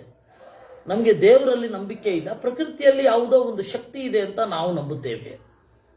ದೇವರಿದೆ, ಶಕ್ತಿ ಇದೆ, ದೇವರಿದೆ ಅಂತ ನಾವು ಯಾಕೆ ಒಪ್ಪಲ್ಲ ಅಂದ್ರೆ, ಇದೆ ಅಂತ ಒಪ್ಪಿಕೊಂಡ್ರೆ ನಮಸ್ಕಾರ ಮಾಡಬೇಕಾಗತ್ತೆ. ಎಲ್ಲೋ ಒಂದು ಸಣ್ಣ ಈಗೋ ಇರುತ್ತೆ. ಆದ್ರೆ ಆ ಈಗೋವನ್ನು ಕಳೆದುಕೊಳ್ಳದ ಹೊರತು ನಮಗಿಂತ ಒಬ್ಬ ದೊಡ್ಡ ವ್ಯಕ್ತಿ ಇದ್ದಾನೆ ಅಂತ ನಂಬಲಿಕ್ಕೆ ಕಷ್ಟ ಆಗುತ್ತೆ. ಅದರಿಂದಾಗ ಅವರಿಲ್ಲ ಅಂತ ಹೇಳೋದೇ ವಿನಃ, ಆದ್ರೆ ಪ್ರಕೃತಿ ಒಂದು ಶಕ್ತಿ ಇದೆ ಅಂತ ಯಾಕೆ ಹೇಳೋದು ಅಂತಂದ್ರೆ ಅದು ಕಂಡಿದೆ. ಆದ್ದರಿಂದಾಗಿ, ಯಾಕೆಂದ್ರೆ ಯಾವುದೇ ಶಾಸ್ತ್ರದ ಆಳಕ್ಕೆ ಹೋದ್ರೆ ನಾವು ಅಲ್ಪಜ್ಞರು ಅಂತ ಗೊತ್ತಾಗುತ್ತೆ. ಯಾವುದೇ ಶಾಸ್ತ್ರ, ಭೌತಶಾಸ್ತ್ರದ ಹಲವಾರು ಶಾಖೆಗಳಲ್ಲಿ, ಫಿಸಿಕ್ಸಿನ ಒಂದು ಶಾಸ್ತ್ರದ ಆಳ ಒಳಗಡೆ ಹೋದ್ರೂ ಅದೊಂದು ಸಮುದ್ರ. ವೈದ್ಯಕೀಯ ಅನ್ನೋದೊಂದು ಸಮುದ್ರ, ಲಾ ಅನ್ನೋದೊಂದು ಸಮುದ್ರ, ಎಲೆಕ್ಟ್ರಾನಿಕ್ಸ್ ಒಂದು ಸಮುದ್ರ, ಎಲೆಕ್ಟ್ರಿಕ್ಸ್ ಒಂದು ಸಮುದ್ರ. ಯಾವುದೇ ಶಾಸ್ತ್ರ ಒಂದು ದೊಡ್ಡ ಸಮುದ್ರ ಇದ್ದ ಹಾಗೆ. ಅದನ್ನು ಪ್ರಾಂಜಲವಾಗಿ ನೋಡಿದಾಗ ನಮಗೆ ಗೊತ್ತಿಲ್ಲ, ನಾವು ಸ್ವಲ್ಪವೇ ತಿಳ್ಕೊಂಡಿರೋದು ಅಂತ ಒಂದು ವಿನಯ ಬರುತ್ತೆ. ಅದನ್ನು ಕಳ್ಕೊಳ್ಳಿಕ್ಕೆ ಇಷ್ಟ ಇಲ್ಲ, ಆದರೆ ಇದನ್ನು ಒಪ್ಕೊಳ್ಳಿಕ್ಕೆ ತಯಾರಿಲ್ಲ. ಇಂತಹ ಎಡಬಿಡಂಗಿಗಳು ಸಾಂಖ್ಯರಾಗ್ತಾರೆ. ಸಾಂಖ್ಯರವ್ರೇನು ಹೇಳ್ತಾರೆ? ಪ್ರಕೃತಿ ಕರ್ತೃ ಪುರುಷಸ್ತು ಪುಷ್ಕರ ಫಲಾಚವನ್ ನಿರ್ಲೇಪ ಅಂತ. ಪ್ರಕೃತಿಯೇ ಕರ್ತೃ, ನೇಚರ್, ಎಲ್ಲವನ್ನ ಮಾಡುವುದು ಪ್ರಕೃತಿ. ಪುರುಷ ಜೀವ ಇದ್ದಾನೆ, ದೇವರನ್ನ ಒಪ್ಪಲ್ಲ ಅವರು. ಜೀವ ಇದ್ದಾನಲ್ಲ, ಪುಷ್ಕರ ಫಲಾಚವನ್ ನಿರ್ಲೇಪ. ದೇವರಿಲ್ಲ, ಆದರೆ ಪ್ರಕೃತಿ ಎಲ್ಲ ಮಾಡುತ್ತೆ. ಅದನ್ನ ವೇದ ಹೇಳುತ್ತೆ. ಅಜಾಮೇಕಾಂ ಲೋಹಿತ ಶುಕ್ಲ ಕೃಷ್ಣಾಂ ಅಂತನ್ನುವ ಒಂದು ವೇದವನ್ನು ಅವರು ಕೋಟ್ ಮಾಡ್ತಾರೆ. ಹೀಗಾಗಿ ಪುರುಷ ಯೋಚನೆ ಮಾಡೋದು ಕೂಡ ಪ್ರಕೃತಿಯಿಂದ. ಪ್ರಕೃತಿ ಯೋಚನೆ ಮಾಡದೆ ಹೋದ್ರೆ ಪುರುಷ ಮುಕ್ತ ಆಗ್ತಾನೆ ಅಂತ. ಹೇಗೆ? ನಾನು ಕಾಫಿ ಕುಡಿದ್ರೆ ನಿಮಗೆ ಅದರ ರುಚಿ ಬರುತ್ತೆ ಅಂತ ಹೇಳುವ ಹಾಗೆ, ಪ್ರಕೃತಿ ಯೋಚನೆ ಮಾಡೋದು ನಿಲ್ಲಿಸ್ಬಿಟ್ರೆ ಪುರುಷ ಮುಕ್ತ ಆಗೋಗ್ತಾನೆ ಅಂತ. ಇಷ್ಟು ವಿಚಿತ್ರ ಸಿದ್ಧಾಂತ ಅವ್ರದ್ದು. ಸಾಂಖ್ಯರು ಅಂತ ಆಗಿ ಹೋದ್ರು. ಅವರು ಅದರ ಮೂಲ ಪ್ರವರ್ತಕ ಕಪಿಲ ಅಂತ ಹೇಳ್ತಾರೆ. ಅದನ್ನ ಹೇಳೋದು ಮೂಲ ಪ್ರಕೃತಿ ವಿಕೃತಿ ಮಹದಾದ್ಯ ಪ್ರಕೃತಿ ವಿಕೃತಯ ಸಪ್ತ ಷೋಡಶಕಸ್ತು ವಿಕಾರೋ ನ ಪ್ರಕೃತಿ ನ ವಿಕೃತಿ ಪುರುಷ ಅಂತ ಅವ್ರದ್ದು ಈಶ್ವರ ಕೃಷ್ಣನ ಸಾಂಖ್ಯಕಾರಿಕೆ ಅಂತ ಒಂದಿದೆ. ಅದರಲ್ಲಿ ಹೇಳುವಂಥದ್ದು ಮೂಲ ಪ್ರಕೃತಿ. ಪ್ರಕೃತಿಯಲ್ಲಿ ಒಂದು ಮೂಲ ಭಾಗ ಇದೆ, ಅದಕ್ಕೆ ವಿಕಾರ ಇಲ್ಲ, ಬದಲಾವಣೆ ಇಲ್ಲ. ಅವಿಕೃತಿ ಮಹದಾದ್ಯಾಹ ಪ್ರಕೃತಿ ವಿಕೃತಯ ಸಪ್ತ. ಆ ಎಫೆಕ್ಟ್ ಆಫ್ ನೇಚರ್ ಯಾವುದು ಅಂತಂದ್ರೆ ಮಹತ್ತತ್ವ, ಅಹಂಕಾರ ತತ್ವ, ಪಂಚಭೂತಗಳು, ಇವುಗಳೆಲ್ಲ. ಮಣ್ಣು, ನೀರು, ಗಾಳಿ, ಆಕಾಶ, ಬೆಂಕಿ, ಇವುಗಳೆಲ್ಲ ಇರುವಂಥದ್ದು ಪ್ರಕೃತಿಯ ವಿಕಾರಗಳು, ಪ್ರಕೃತಿಯ ಎಫೆಕ್ಟ್. ಷೋಡಶಕಸ್ತು ವಿಕಾರ. ಇನ್ನು ಇನ್ನೊಬ್ಬ ಇದ್ದಾನೆ ಪುರುಷ, ಅವನು ಪ್ರಕೃತಿಯೂ ಅಲ್ಲ, ವಿಕಾರವೂ ಅಲ್ಲ, ತಾಟಸ್ಥವಾಗಿರ್ತಾನೆ. ಇವರು ಸಾಂಖ್ಯರ ಮತ. ಹಾಗಾದ್ರೆ ಇದೇನಿದು? ದೇವರನ್ನು ಒಪ್ಪುವುದಿಲ್ಲ. ಜೀವನಿಗೆ ಬಿಡುಗಡೆ ಯಾವಾಗ? ಜೀವ ಯಾವ ರೂಲ್ನಲ್ಲಿ ಇರಬೇಕು? ಈ ಸಿವಿಲೈಸೇಷನ್, ನಾಗರಿಕತೆಗೆ ಕಾರಣ ಏನು? ಒಂದು ಸಿವಿಕ್ ಸೆನ್ಸ್ ಅಂತ ಇರುತ್ತೆ. ಇದನ್ನ ನಾನು ಮೀರಬಾರದು, ಇದನ್ನ ಮೀರಬೇಕು, ಇದನ್ನ ಮಾಡಬಹುದು, ಇದನ್ನ ಮಾಡಬಾರದು, ಇವುಗಳನ್ನೆಲ್ಲ ಏನ್ ಮಾಡಬೇಕು? ಏನ್ ಬೇಕಾದರೂ ತಗೊಳ್ಳಿ, ಸಂಬಂಧವೇ ಇಲ್ಲ ಅದು. ಇದು ನಿರೀಶ್ವರ ಸಾಂಖ್ಯರ ಮತ. ಅದಕ್ಕೆಲ್ಲ ಉತ್ತರ ಇಲ್ಲ. ಪ್ರಕೃತಿಯೇ ಯೋಚನೆ ಮಾಡಬೇಕು, ಪ್ರಕೃತಿಯೇ ಯೋಚನೆ ಮಾಡಿ ಬಿಡುಗಡೆ ಮಾಡಬೇಕು, ಪ್ರಕೃತಿಯೇ ಯೋಚನೆ ಮಾಡಿ ನಮ್ಮನ್ನ ಇಲ್ಲಿ ಸಿಗಿಸಿದೆ. ಎಲ್ಲ ಪ್ರಕೃತಿಗೆ ಬಿಟ್ಟದ್ದು, ನಾವು ಏನು ಮಾಡಲ್ಲ. ಇದು ಅವ್ರದ್ದು. ಹಾಗಾದ್ರೆ ನೀತಿಯ ನೆಲೆ ಏನು? ಎಥಿಕ್ಸ್ ಅಂತ ಏನು? ಎಟಿಕಸಿ ಅಂತಂದ್ರೆ ಏನು? ಅದರಲ್ಲಿ ಮನುಷ್ಯನ ಬುದ್ಧಿಯ ಪಾತ್ರ ಏನು? ನ್ಯಾಯ ಅಂದ್ರೆ ಏನು? ಕಾನೂನು ಅಂದ್ರೆ ಏನು? ಕಾನ್ಸ್ಟಿಟ್ಯೂಷನ್, ಜಸ್ಟಿಸ್, ಇದಕ್ಕೆಲ್ಲ ಏನು ಆಶ್ರಯ? ಇದಕ್ಕೆಲ್ಲ ಉತ್ತರ ಇಲ್ಲ. ನೋಡಪ್ಪ, ಪ್ರಕೃತಿಯೇ ಎಲ್ಲ ಅಂತ ಹೇಳ್ತೀವಿ ಅಷ್ಟೆ. ಇದು ಅವರ ವಾದ. ಇದು ಯಾಕೋ ಅಷ್ಟು ಕೇಳಲಿಕ್ಕೂ ಚೆನ್ನಾಗಿಲ್ಲ, ಇದನ್ನ ಸಾಮಾಜಿಕ ಜೀವನದಲ್ಲಿ ಅಳವಡಿಸ್ಕೊಳ್ಳಿಕ್ಕೂ ಚೆನ್ನಾಗಿರಲ್ಲ. ದೇಶಭಕ್ತಿ ಇಲ್ಲ, ದೇಶಭಕ್ತಿ ಬೇಕಿಲ್ಲ. ದೇಶಭಕ್ತಿ ಇಲ್ಲ ಅಂದ್ರೆ ಒಂದು ಚೌಕಟ್ಟು ಇಲ್ಲ, ಒಂದು ಚೌಕಟ್ಟು ಇಲ್ಲ ಅಂದ್ರೆ ರಾಜರ ಕರ್ತವ್ಯ ಇಲ್ಲ, ಒಂದು ಜೂರಿಸ್ಪ್ರುಡೆನ್ಸಿನ ಕರ್ತವ್ಯ ಇಲ್ಲ, ಎಂಥದೂ ಇಲ್ಲ. ಹೀಗೆಲ್ಲ ಇರುತ್ತೆ. ಇವಾಗ ಏನಾಗತ್ತೆ, ಯಾವ ಕಟ್ಟು ಇರದೆ ನಾನು ಬದುಕಬಲ್ಲೆ ಅಂತ ಒಬ್ಬನಿಗೆ ಅನ್ಸುತ್ತೆ, ಖಂಡಿತ. ಆದರೆ ಅವನು ಪೂರ್ತಿಯಾಗಿ ಹೊರಗಡೆ ಬಂದ್ರೆ ಅವಾಗ ಅದು ಬೇಕು ಅಂತ ಅನ್ಸುತ್ತೆ. ಹಲವಾರು ಜನ ಇರ್ತಾರೆ, ಆ ಕಟ್ಟಿನ ಒಳಗಡೆ ಅವನಿದ್ರೆ ಅವನಿಗೆ ಏನು ಏನು ಇಲ್ಲದೆ ನಾನು ಬದುಕ್ತೇನೆ ಅಂತ ಅನ್ಸುತ್ತೆ. ಆದರೆ ಯಾರಾದರೂ ಇಲ್ಲದೆ ಹೋದ್ರೆ, ಅವನೊಬ್ಬನೇ ನಡೆಸಬೇಕು ಅಂತಾದಾಗ ಅನೇಕ ಕಟ್ಟುಪಾಡುಗಳು ಅವನನ್ನ ಕಾಡ್ತವೆ. ಅವಾಗ ಬೇಕು ಅಂತ ಅನ್ಸುತ್ತೆ. ಅವ್ರ ಮೋಕ್ಷವು ಬಹಳ ವಿಚಿತ್ರ. ರಂಗಸ್ಯ ದರ್ಶಯಿತ್ವಾ ನಿವರ್ತತೆ ನರ್ತಕಿ ಯಥಾ ನೃತ್ಯಾತ್ ಪುರುಷಸ್ಯ ತಥಾತ್ಮಾನಂ ಪ್ರಕಾಶ್ಯ ವಿನಿವರ್ತತೆ ಪ್ರಕೃತಿ ಅಂತ. ಒಬ್ಬ ನರ್ತಕಿ, ಡ್ಯಾನ್ಸರ್ ಬರ್ತಾಳೆ, ಎದುರುಗಡೆ ಒಬ್ಬ ಕೂತಿರ್ತಾನೆ, ತಟಸ್ಥವಾಗಿ ನೋಡ್ತಾ ಇರ್ತಾನೆ. ಇವಳು ಬಂದು ಅವಳು ಡ್ಯಾನ್ಸ್ ಮಾಡ್ತಾಳೆ, ಡ್ಯಾನ್ಸ್ ಮಾಡಿ ವಾಪಸ್ ಹೋಗ್ತಾಳೆ. ಅವಳು ಡ್ಯಾನ್ಸ್ ಅನ್ನು ಇವನು ಆಸ್ವಾದನೆ ಮಾಡಿದ ಅಷ್ಟೇ. ಜೀವನ ಪಾತ್ರ ಅಷ್ಟೇ. ಪ್ರಕೃತಿಯ ನಾಟ್ಯವನ್ನ ನೋಡ್ತಾ ಇರ್ತಾನೆ, ಇಷ್ಟೇ, ಇನ್ನೇನಿಲ್ಲ. ಇದು ಅವ್ರದ್ದು. ಇದನ್ನ ಒಪ್ಪಲಿಕ್ಕೆ ಬರೋದಿಲ್ಲ. ಯಾಕೆ ಅಂತ ಹೇಳಿದ್ರೆ, ಜೀವನಿಗೆ ಸ್ವತಂತ್ರವಾದ ಚಿಂತನೆಯೇ ಇಲ್ಲ ಅಂತ ಹೇಳುವಂತಹ ಮತ. ಮತ್ತಿದು ಎಲ್ಲಕ್ಕೂ ವಿರುದ್ಧ. ಅದರಿಂದ ನಾವು ಇದನ್ನು ಒಪ್ಪಲಿಕ್ಕೆ ಬರಲ್ಲ. ಎಲ್ಲಕ್ಕಿಂತ ಮಿಗಿಲಾಗಿ ಗೀತೆ ಮತ್ತೆ ನೀವೇ ಹೇಳುವ, ಅವರು ವೇದವನ್ನು ಒಪ್ತಾರೆ. ವೇದವನ್ನು ಒಪ್ಪಿದ ಮೇಲೆ ವೇದದ ಒಂದು ಭಾಗ ಚೆರಿ ಪಿಕ್ಕಿಂಗ್ ಅನ್ನು ಮಾತ್ರ ತೆಗೆದುಕೊಂಡು ಒಪ್ಪೋದಲ್ಲ. ಒಪ್ಪಿದ್ರೆ ಪೂರ್ತಿ ಒಪ್ಪಬೇಕು, ಇಲ್ಲ ಅಂದ್ರೆ ಯಾವುದನ್ನು ಒಪ್ಪಬಾರದು. ಇವಾಗ ಇವ್ರು ಮಾಡಿದ ಅದಕ್ಕೆ ವೇದವ್ಯಾಸರು ಹೇಳಿದ್ರು, ಇದನ್ನ ಯಾವ ಕಾರಣಕ್ಕೂ ಒಪ್ಲಿಕ್ಕೆ ಸಾಧ್ಯ ಇಲ್ಲ. ಸ್ವತಂತ್ರ ಕ್ರಿಯೆಯನ್ನ ಒಂದನ್ನು ತಿಳಿದುಕೊಂಡಿದ್ದೇವೆ, ನೋಡಿದ್ದೇವೆ. ಅದರಿಂದಾಗಿ ನಾವು ಈ ಶಾಸ್ತ್ರವನ್ನ ಯಾವ ಕಾರಣಕ್ಕೂ ಒಪ್ಪೋದಿಲ್ಲ. ರಚನಾನುಪಪತ್ತೇಶ್ಚ ನಾನುಮಾನಂ. ರಚನಾ ಅಂತ ಹೇಳಿದ್ರೆ ಸ್ವತಂತ್ರವಾದ ಇಚ್ಛೆ.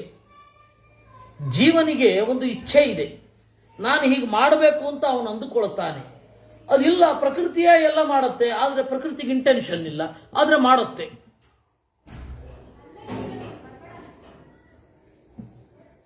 ನೇಚರ್ ಈಸ್ ಇನರ್ಟ್, ಜಡ. ಅದೇನ್ ಮಾಡುತ್ತೆ? ಸೃಷ್ಟಿ ಸ್ಥಿತಿ ಲಯ ಮಾಡುತ್ತೆ. ಮಾಡಬೇಕಾದ್ರೆ ಇಚ್ಛೆ ಇದೆಯಾ? ಇಚ್ಛೆ ಇಲ್ಲ. ವಿತೌಟ್ ಇಂಟೆನ್ಷನ್ ಅದು ಮಾಡ್ತಾ ಹೋಗುತ್ತೆ. ಅದನ್ನು ಹೇಗೆ ಒಪ್ಪೋದು? ಇದನ್ನ ಯಾವ ರೀತಿ ಹೇಳೋದು?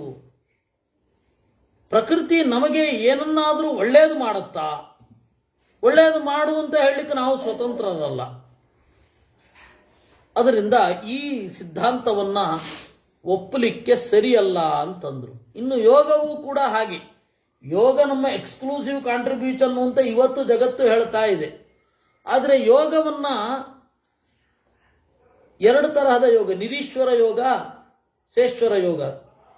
ಇದು ಸೇಶ್ವರ ಸಾಂಖ್ಯ ಅಂತ ಕೂಡ ಕರೀತಾರೆ ಈ ಯೋಗವನ್ನ.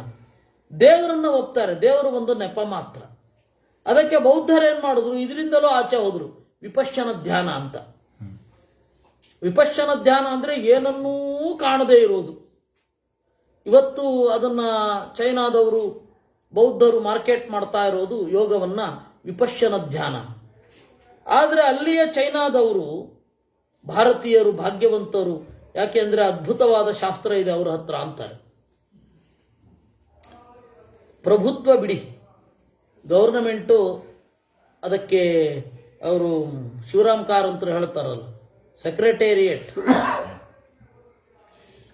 ಈಸ್ ಕಿಕ್ಕಿಂಗ್ ಆಸ್ ಅಂತ. Just it is kicking as. ಈ ಸುತ್ತಲೂ ಲತ್ತೆ ಕೊಡುವ ಕತ್ತೆ. ಎಲ್ಲ ಕಡೆಯಿಂದ ವಧೆ ಕೊಡ್ತಾ ಇರುತ್ತೆ. ಗವರ್ನಮೆಂಟಿನ ಕೆಲಸವೇ ಅಷ್ಟು. ಅದಕ್ಕೊಂದು ಸ್ವತಂತ್ರವಾದ ತಲೆ ಇಲ್ಲ, ಕೈ ಕಾಲುಗಳು ಮಾತ್ರ ಇರುತ್ತೆ ಅಂತ. ಗವರ್ನಮೆಂಟ್ ಅನ್ನೋದನ್ನ ನಾವು ಏನನ್ನೂ ಒಪ್ಲಿಕ್ಕೆ ಸಾಧ್ಯ ಇಲ್ಲ. ಯಾವ ಗವರ್ನಮೆಂಟ್ ಬಂದರೂ ಆಫೀಸರ್ಗಳಿಗೆ ಅನುಗುಣವಾಗಿಯೇ ನಡಿಬೇಕು. ಅದು ಇವರೇ ಬದಲಾಯಿಸ್ಬಿಟ್ರು ಅಂತ ಆಗಲ್ಲ. ಆ ರೀತಿ ಗವರ್ನಮೆಂಟನ್ನು ಬಿಡಿ, ಜನಸಾಮಾನ್ಯರ ಅಭಿಪ್ರಾಯ ನಮಗೆ ಭಾರತದಂತಹ ಶಾಸ್ತ್ರ ಬೇಕು ಅಂತ. ಯಾಕೆಂದ್ರೆ ಎಲ್ಲ ತಿರುಗಿ ನೋಡಿದ್ರೆ ಇದು ಎಷ್ಟೋ ಬೆಟರ್ ಅಂತ ಅನ್ಸುತ್ತೆ. ಯಾಕೆಂದ್ರೆ ನಾಸ್ತಿಕರನ್ನು ಇರ್ಲಿಕ್ಕೆ ಅವಕಾಶ ಮಾಡಿಕೊಟ್ಟಿದೆ.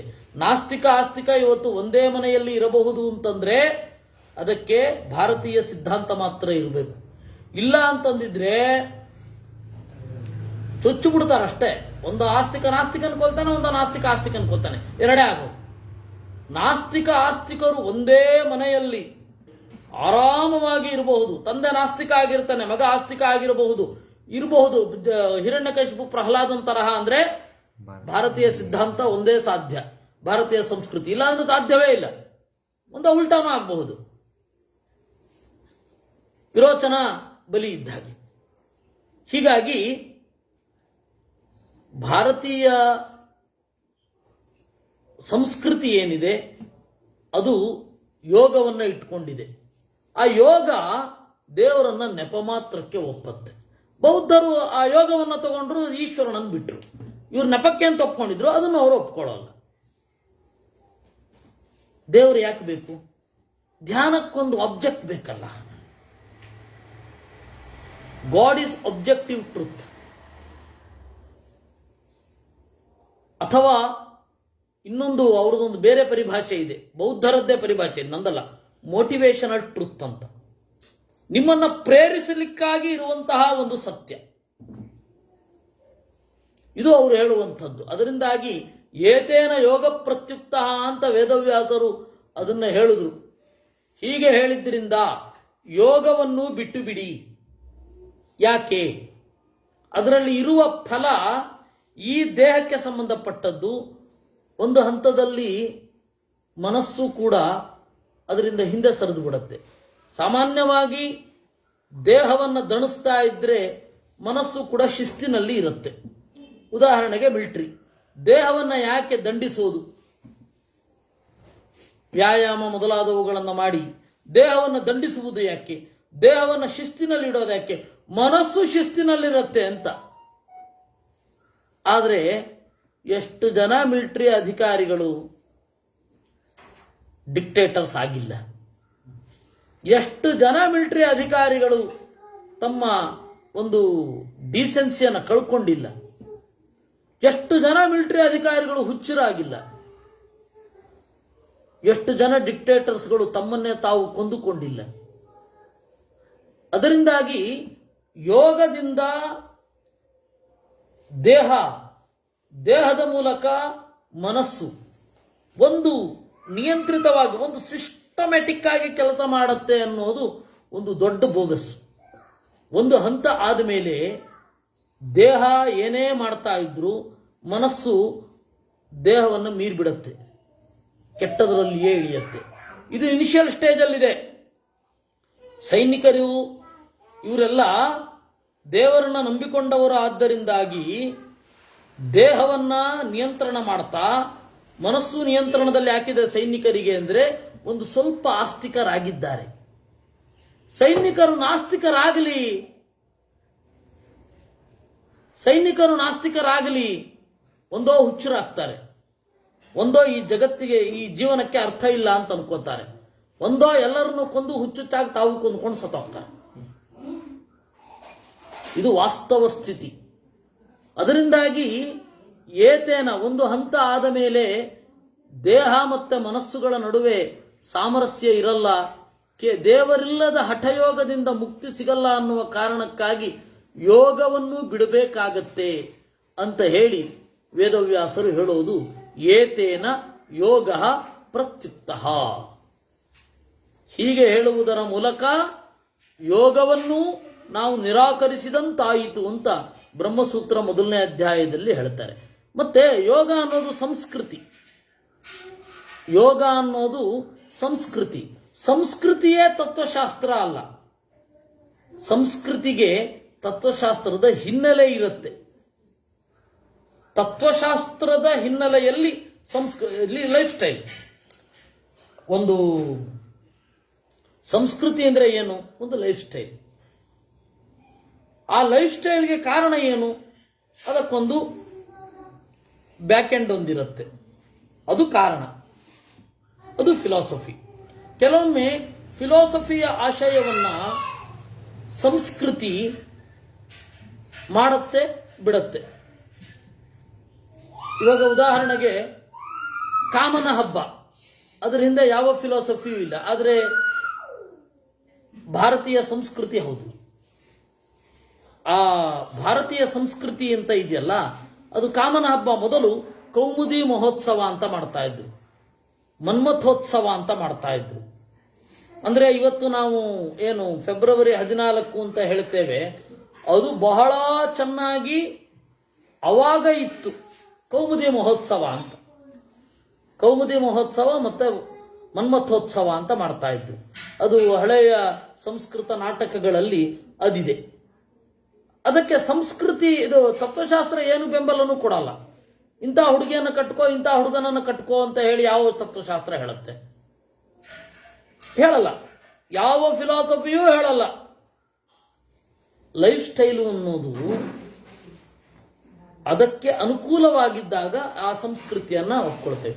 ಕೆಲವೊಮ್ಮೆ ಸಂಸ್ಕೃತಿ ಇರುತ್ತೆ, ಲೈಫ್ ಸ್ಟೈಲ್ಗೆ ಅನುಕೂಲ ಆಗಿರಲ್ಲ, ಇದು ತತ್ವಶಾಸ್ತ್ರಕ್ಕೆ ಅನುಕೂಲ ಆಗಿರಲ್ಲ. ಅದನ್ನು ನಾವೇ ನೋಡಿ ಮ್ಯಾಚ್ ಮಾಡ್ಕೊಳ್ಬೇಕು. ಇದು ಇರುವಂಥದ್ದು. ಅದರಿಂದಾಗಿ ಯೋಗ ಅನ್ನೋದು ಹಾಗೆ. ಯೋಗ ಅನ್ನೋದು ಒಂದು ಸಂಸ್ಕೃತಿ. ಅದಕ್ಕೆ ಅಡ್ಜಸ್ಟ್ ಆಗುವ ತತ್ವಶಾಸ್ತ್ರ ಯಾವುದು? ವೇದಾಂತ ಶಾಸ್ತ್ರ. ಆ ವೇದಾಂತ ಶಾಸ್ತ್ರವನ್ನು ಅವಲಂಬಿಸಿ. ಹಾಗೆ ಇಂಡಿಯನ್ ಕಲ್ಚರ್ ಅನ್ನುವ ದೃಷ್ಟಿಯಲ್ಲಿಯೂ ಅದೇ ಅರ್ಥ. ಇಂಡಿಯನ್ ಕಲ್ಚರ್ ಅಂದ್ರೆ ಡ್ಯಾನ್ಸ್ ಮಾತ್ರ ಅಲ್ಲಲ್ಲ. ಇಂಡಿಯನ್ ಕಲ್ಚರ್ ಅಂದ್ರೆ ಹಬ್ಬಗಳನ್ನು ಆಚರಿಸೋದು ಮಾತ್ರ ಅಲ್ವಲ್ಲ. ಇವೆಲ್ಲ ಹೊರಗಡೆಯ ಪರಿವೇಶಗಳು. ನಾವು ಮಾಡುವಂತಹ ಕ್ರಿಯೆ, ನಾವು ಮಾಡುವಂತಹ ಹಬ್ಬ, ಅದೆಲ್ಲ ಫಿಲಾಸಫಿಯೇ ಅಲ್ಲ. ಫಿಲಾಸಫಿಗೆ ಪೂರಕ ಆಗಬಹುದು, ಕೆಲವೊಮ್ಮೆ ಆಗದೇನೂ ಇರಬಹುದು. ಅದರ ಎಚ್ಚರ ನಮಗಿರ್ಬೇಕಷ್ಟೆ. ನಾನು ರಾಯರ ಮಠದಲ್ಲಿ ಆರಾಧನೆಗೆ ಹೋಗಿ ಮಧ್ವಾಚಾರ್ಯರ ಆಶಯ ಈಡೇರಿಸ್ತಾ ಇದ್ದೀನಿ ಅಂತ ಯಾರು ಅನ್ಕೋಬೇಡಿ. ಅದಕ್ಕೆ ಸಂಬಂಧವೇ ಇಲ್ಲ. ಅದೊಂದು ಈವೆಂಟ್ ಅಷ್ಟೇ. ಅದು ಆರಾಧನೆ ಅನ್ನೋದೊಂದು ಈವೆಂಟ್. ಆ ಈವೆಂಟಿನ ಮೂಲಕ ನೀವು ಒಟ್ಟಾಗಲಿಕ್ಕೆ ಇರುವ ಅವಕಾಶವೇ ವಿನಃ ಅವನು ರಾಯರ ಆರಾಧನೆಗೆ ಹೋಗ್ತಾನೆ ನೋಡಿ ಮಧ್ವಾಚಾರ್ಯಗೆ ಅಂತರ ಆಗ್ತಾನೆ, ಅದೆಲ್ಲ ಅಸಂಗತ. ಅದಕ್ಕೆ ಇದರ ಸ್ಪಷ್ಟವಾದ ಡಿಫ್ರೆನ್ಶಿಯೇಷನ್ಗಳು ಬೇಕು. ಇದು ಏನು, ಇದು ಹೇಗೆ, ಇದು ಎಲ್ಲದರ ಒಂದು ಐಡಿಯಾ ಇರಬೇಕು. ಅದರಿಂದ ಯೋಗ ಅನ್ನೋದು ಭಾರತೀಯ ಸಂಸ್ಕೃತಿ ಆಗಿರಬಹುದು, ಆದರೆ ಯಾವುದೇ ಕಾರಣಕ್ಕೂ ತತ್ವಶಾಸ್ತ್ರ ಆಗಲ್ಲ. ತತ್ವಶಾಸ್ತ್ರದ ಉದಾತ್ತ ಆಶಯ ಇಡೀ ಜಗತ್ತನ್ನು ಮೀರಿ ನಿಲ್ಲುವುದು, ಜಗದಾಚೆಗೆ ಹೋಗುವುದು, ಈ ಜಗತ್ತಿನ ಸಂಗತಿಯನ್ನೇ ಬಳಸಿಕೊಂಡು ನಮ್ಮ ಮನಸ್ಸು ಜಗದಾಚೆ ಜಿಗಿಯುವುದು ಅಂತ ಏನಿದೆಯಲ್ಲ, ಇದು ತತ್ವಶಾಸ್ತ್ರದ ಆಶಯ.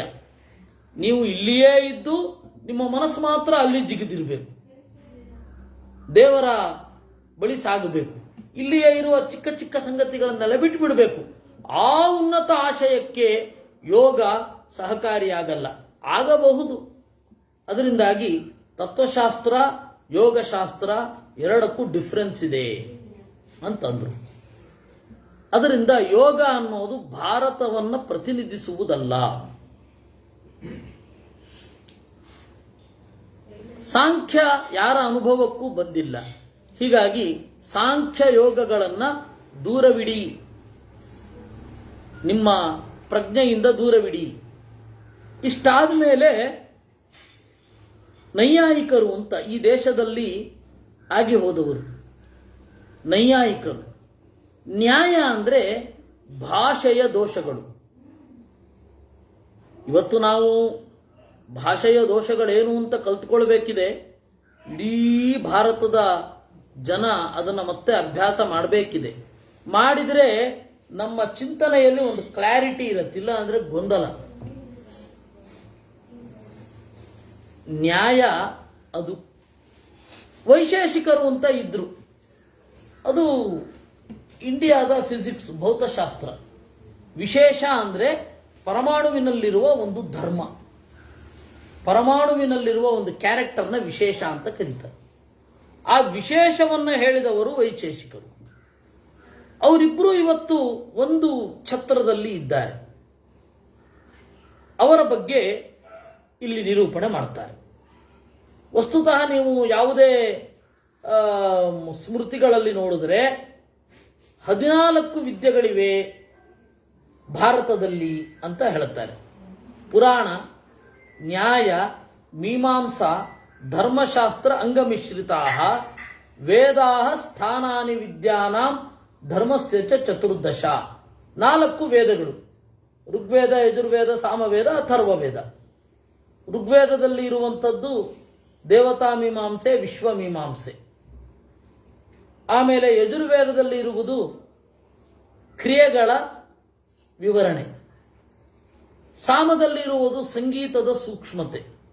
ಅಥರ್ವ ವೇದದಲ್ಲಿ ಇರೋದು ರಾಜನೀತಿ, ಆರೋಗ್ಯಶಾಸ್ತ್ರ ಮೊದಲಾದವುಗಳು. ಇವಿಷ್ಟು 4 ವೇದಗಳು. ಸಾಮಾನ್ಯವಾಗಿ ಶಸ್ತ್ರಚಿಕಿತ್ಸೆ ಎಲ್ಲ ಅಥರ್ವ ವೇದದಲ್ಲಿದೆ. ಅಂದ್ರೆ ಸರಿಸುಮಾರು ಆಯುರ್ವೇದದ ಪೂರ್ವ ಭಾಗದ ತರಹ ಇದೆ. ಹೀಗೆ ಇದು 4 ಶಾಸ್ತ್ರ, 4 ವೇದ. ಅದಾದ ಮೇಲೆ 6 ಅಂಗ: ಶಿಕ್ಷಾ, ಕಲ್ಪ, ನಿರುಕ್ತ, ವ್ಯಾಕರಣ, ಜ್ಯೋತಿಷ, ಛಂದಸ್ಸು ಅಂತ. ಶಿಕ್ಷಾ ಅಂದ್ರೆ ಫೊನೊಟಿಕ್ಸ್ ಅನ್ನ ಹೇಳುವಂಥದ್ದು. ವ್ಯಾಕರಣ ಅಂತಂದ್ರೆ ಎಲ್ಲಿ ಪದಚ್ಛೇದವನ್ನು ಮಾಡಬೇಕು, ಎಲ್ಲಿ ಸಂಧಿ ಇರುತ್ತೆ ಅನ್ನೋದನ್ನು ಹೇಳುವಂಥದ್ದು.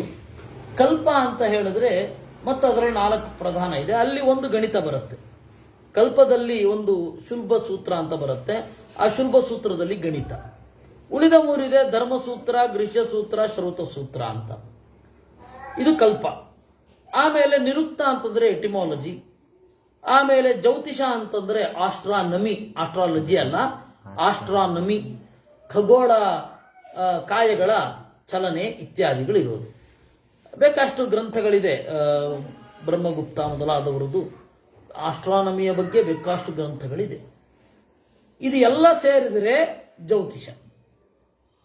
ಸೊ 4 ವೇದಗಳು, 6 ಅಂಗಗಳು, 10 ಆಯ್ತು.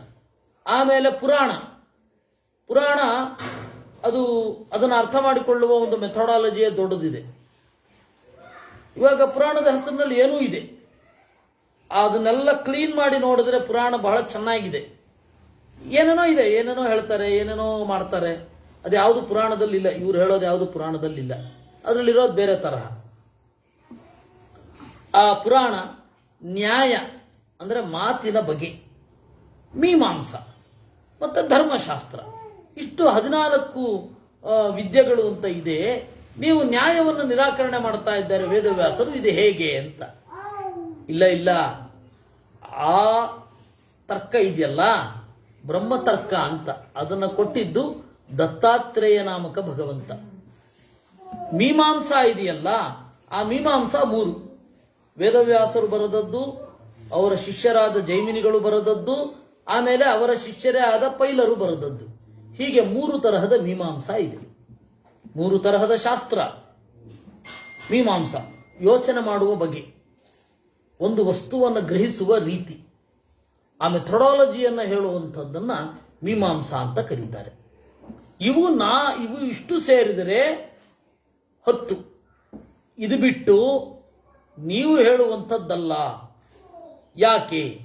ಅಕ್ಷಪಾದ ಮತ್ತೆ ಕಣಾದ ಒಬ್ಬ ಹೊರಟಿದ್ದು ಮಾತಿನ ದೋಷವನ್ನ ಹೇಳಲಿಕ್ಕೆ, ಕಣಾದ ಹೊರಟಿದ್ದು ಫಿಸಿಕ್ಸ್ ಅನ್ನು ನಿರೂಪಣೆ ಮಾಡಲಿಕ್ಕೆ. ತರ್ಕ ಅಂದ್ರೆ ಫಿಸಿಕ್ಸ್ ಅಂತ.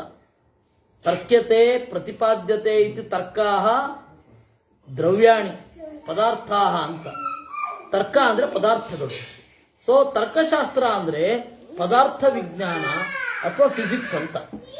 ಹೀಗಾಗಿ ಈ ಶಾಸ್ತ್ರಗಳೆಲ್ಲ ಸೇರಿದರೆ ಭಾರತೀಯ ಸಮಗ್ರ ಚಿಂತನೆ ಮಾಡಿಕೊಂಡ ಹಾಗೆ ಕಾಸ್ಮಾಲಜಿಯನ್ನು ಅಧ್ಯಯನ ಮಾಡಲಿಕ್ಕೆ ಆಗತ್ತೆ ಅನ್ನೋದು ಕರೆಕ್ಟು. ಆದರೆ ನೀವು ಹೇಳಿದ ಶಾಸ್ತ್ರಗಳಲ್ಲ ಅಂತ ಹೇಳುತ್ತಾರೆ ವೇದವ್ಯಾಸರು. ಯಾಕೆ? ಅವರು ಹೇಳೋದು ಮೊದಲು ಕಣಾದ ಹೇಳ್ತಾನೆ. ಏನು? ಇರೋದೇ 6 ಪದಾರ್ಥ: ದ್ರವ್ಯ, ಗುಣ, ಕರ್ಮ, ಸಾಮಾನ್ಯ, ವಿಶೇಷ, ಸಮವಾಯ ಅಂತ 6 ಪದಾರ್ಥ. ದ್ರವ್ಯ ಅಂದ್ರೇನು? ಮೆಟೀರಿಯಲ್, ಗೊತ್ತೇ ಇದೆ. ಕರ್ಮ ಅಂದ್ರೇನು? ಇದರೊಳಗಡೆ ಇರುವಂತಹ ಆಕ್ಷನ್, ಇದರಿಂದ ಆಗುವಂತಹ ಆಕ್ಷನ್, ಇದು ಕರ್ಮ. ದ್ರವ್ಯ, ಗುಣ ಅಂದ್ರೆ ಕ್ವಾಲಿಟಿ ಅದರದ್ದು. ದ್ರವ್ಯ, ಗುಣ, ಕರ್ಮ. ಸಾಮಾನ್ಯ, ಒಂದನ್ನ ಕ್ಯಾಟಗರೈಸ್ ಮಾಡಲಿಕ್ಕಾಗಿ ನಾವು ಅನುಸರಿಸುವಂತಹ ವಿಧಾನ, ಕ್ಯಾಟಗರೈಸೇಷನ್ ಏನಿದೆ ಅದನ್ನ ಜಾತಿ ಅಂತ ಕರೀತಾರೆ. ವಿಶೇಷ ಅಂದ್ರೆ ಇದ್ರ ಒಳಗಡೆ ಇರುವಂತಹ ಸೂಕ್ಷ್ಮವಾದ ಗುಣ. ದ್ರವ್ಯ, ಗುಣ, ಕರ್ಮ, ಸಾಮಾನ್ಯ, ವಿಶೇಷ, ಸಮವಾಯ. ವಸ್ತುವಿಗೂ ಗುಣಕ್ಕೂ ಏನು ಸಂಬಂಧ? ವಸ್ತುವಿನಲ್ಲಿ ಗುಣ ಯಾವ ಸಂಬಂಧದಿಂದ ಇದೆ ಅದನ್ನ ಸಮವಾಯ ಅಂತ ಕರೀತಾರೆ. ಇವಾಗ ಒಂದು ಬಟ್ಟೆ ಇದೆ, ಆ ಬಟ್ಟೆಯಲ್ಲಿ ಸ್ಪರ್ಶ ಇದೆ. ಸ್ಪರ್ಶಕ್ಕೂ ಬಟ್ಟೆಗೂ ಏನು ಸಂಬಂಧ? ಸಮವಾಯ ಅಂತ ಒಂದು ನಿರೂಪಣೆ ಮಾಡಿದ್ರು. ಹಣ್ಣಿದೆ, ಹಣ್ಣಿನಲ್ಲಿ ರುಚಿ ಇರುತ್ತೆ, ಆ ರುಚಿಗೂ ಹಣ್ಣಿಗೂ ಏನು ಸಂಬಂಧ, ಅದನ್ನ ಸಮವಾಯ ಅಂತ ಕರೆದ್ರು. ಹಾಗೆ ಸಂಬಂಧಗಳು ಹೇಗೆ ಬದಲಾಗುತ್ತೆ, ಅಲ್ಲಿಂದ ಅದು ಆಯುರ್ವೇದಕ್ಕೆ ಹೋಗುತ್ತೆ, ಆಮೇಲೆ ಅವತ್ತಿನ ಏನೇನು ವಿಜ್ಞಾನಗಳಿತ್ತು, ರಸಾಯನ ವಿಜ್ಞಾನ, ಕೆಮಿಸ್ಟ್ರಿ ಎಲ್ಲ ಕಡೆಗೆ ಹೋಗುತ್ತೆ. ಅದರಿಂದ ಈ ವೈಶೇಷಿಕರು ಹೊರಟಿದ್ದು ಪದಾರ್ಥಗಳಲ್ಲಿರುವ ಗುಣಗಳನ್ನು ಚಿಂತನೆ ಮಾಡಲಿಕ್ಕೆ. ಇನ್ನು ನ್ಯಾಯ ಅಂತ ಹೇಳಿದಾಗ ಎಷ್ಟು ತರಹದ ಮಾತುಗಳಿದೆ, ಮಾತಿನ ದೋಷ ಇದೆ ಅಂತ. ಯಾಕೆಂದ್ರೆ ಮಾತಿನ ದೋಷವನ್ನು ನಾವು ತಿಳಿದುಕೊಂಡ್ರೆ ಚೆನ್ನಾಗಿ ಮಾತನಾಡಲಿಕ್ಕಾಗತ್ತೆ. ಒಂದು ಉದಾಹರಣೆ ಹೇಳ್ತೇನೆ. ಅಲ್ಲಿ ವ್ಯಾಹತಿ ಅಂತ ಒಂದು ದೋಷ. ಇವತ್ತಿನ ರಾಜಕಾರಣಿಗಳು ಮಾತಾಡ್ತಾ ಇರ್ತಾರೆ, ಜಾತಿ ಪದ್ಧತಿ ನಿರ್ಮೂಲನೆ ಆಗಬೇಕು, ಮೀಸಲಾತಿ ಇರಬೇಕು ಅಂತಾರೆ. ಎರಡು ಹೇಗ್ರಿ ಸಾಧ್ಯ? ಜಾತಿ ಪದ್ಧತಿ ಇರೋ ತನಕ ರಿಸರ್ವೇಶನ್ ಇರುತ್ತೆ, ರಿಸರ್ವೇಶನ್ ಯಾವಾಗಲೂ ಇರಬೇಕಂತೆ, ಜಾತಿ ಪದ್ಧತಿ ನಾಶ ಆಗಬೇಕಂತೆ. ಅವ್ರ ಮಾತುಗಳಲ್ಲಿ ಕ್ಲಾರಿಟಿನೇ ಇರೋದಿಲ್ಲ. ನಮಗೂ ಅದನ್ನು ಅರ್ಥ ಮಾಡ್ಕೊಳ್ಳಿಕ್ಕೆ ಆಗ್ತಾ ಇಲ್ಲ. ಯಾಕೆಂದ್ರೆ ನಮಗೂ ಅದರ ಮೆಥಡ್ ಗೊತ್ತಾಗ್ತಾ ಇಲ್ಲ.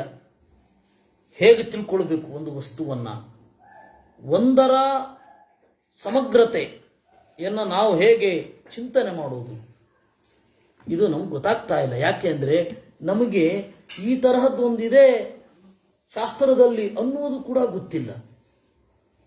ಇವಾಗ ವೆಸ್ಟರ್ನ್ ಲಾಜಿಕ್ಕು ಇದೆ, ಏನು ನಮ್ದು ಮಾತ್ರ ಅಂತ ನಾನು ಹೇಳ್ತಾ ಇಲ್ಲ, ವೆಸ್ಟರ್ನ್ ಲಾಜಿಕ್ಕು ಗೊತ್ತಿಲ್ಲ. ಒಂದು ವಿಚಾರವನ್ನ ಸಮಗ್ರತೆಯನ್ನು ಯೋಚನೆ ಮಾಡಬೇಕಾದ್ರೆ ಏನೇನು ಶಿಸ್ತು ಬೇಕೋ, ಸಿಸ್ಟಮ್ ಟು ಲರ್ನ್ ಅಂತ ಏನು ಹೇಳ್ತಾರೆ, ಸಿಸ್ಟಮ್ಯಾಟಿಕ್ ಲರ್ನಿಂಗಿಗೆ ಬೇಕಾದ ಯಾವ ಪ್ರೊಸೀಜರ್ಗಳನ್ನ ಯಾರೂ ಫಾಲೋ ಮಾಡ್ತಾ ಇಲ್ಲ. ಏನು ಅರ್ಥವೇ ಆಗ್ತಾ ಇಲ್ಲ, ಹೆಂಗೋ ನಡೀತಾ ಇದೆ.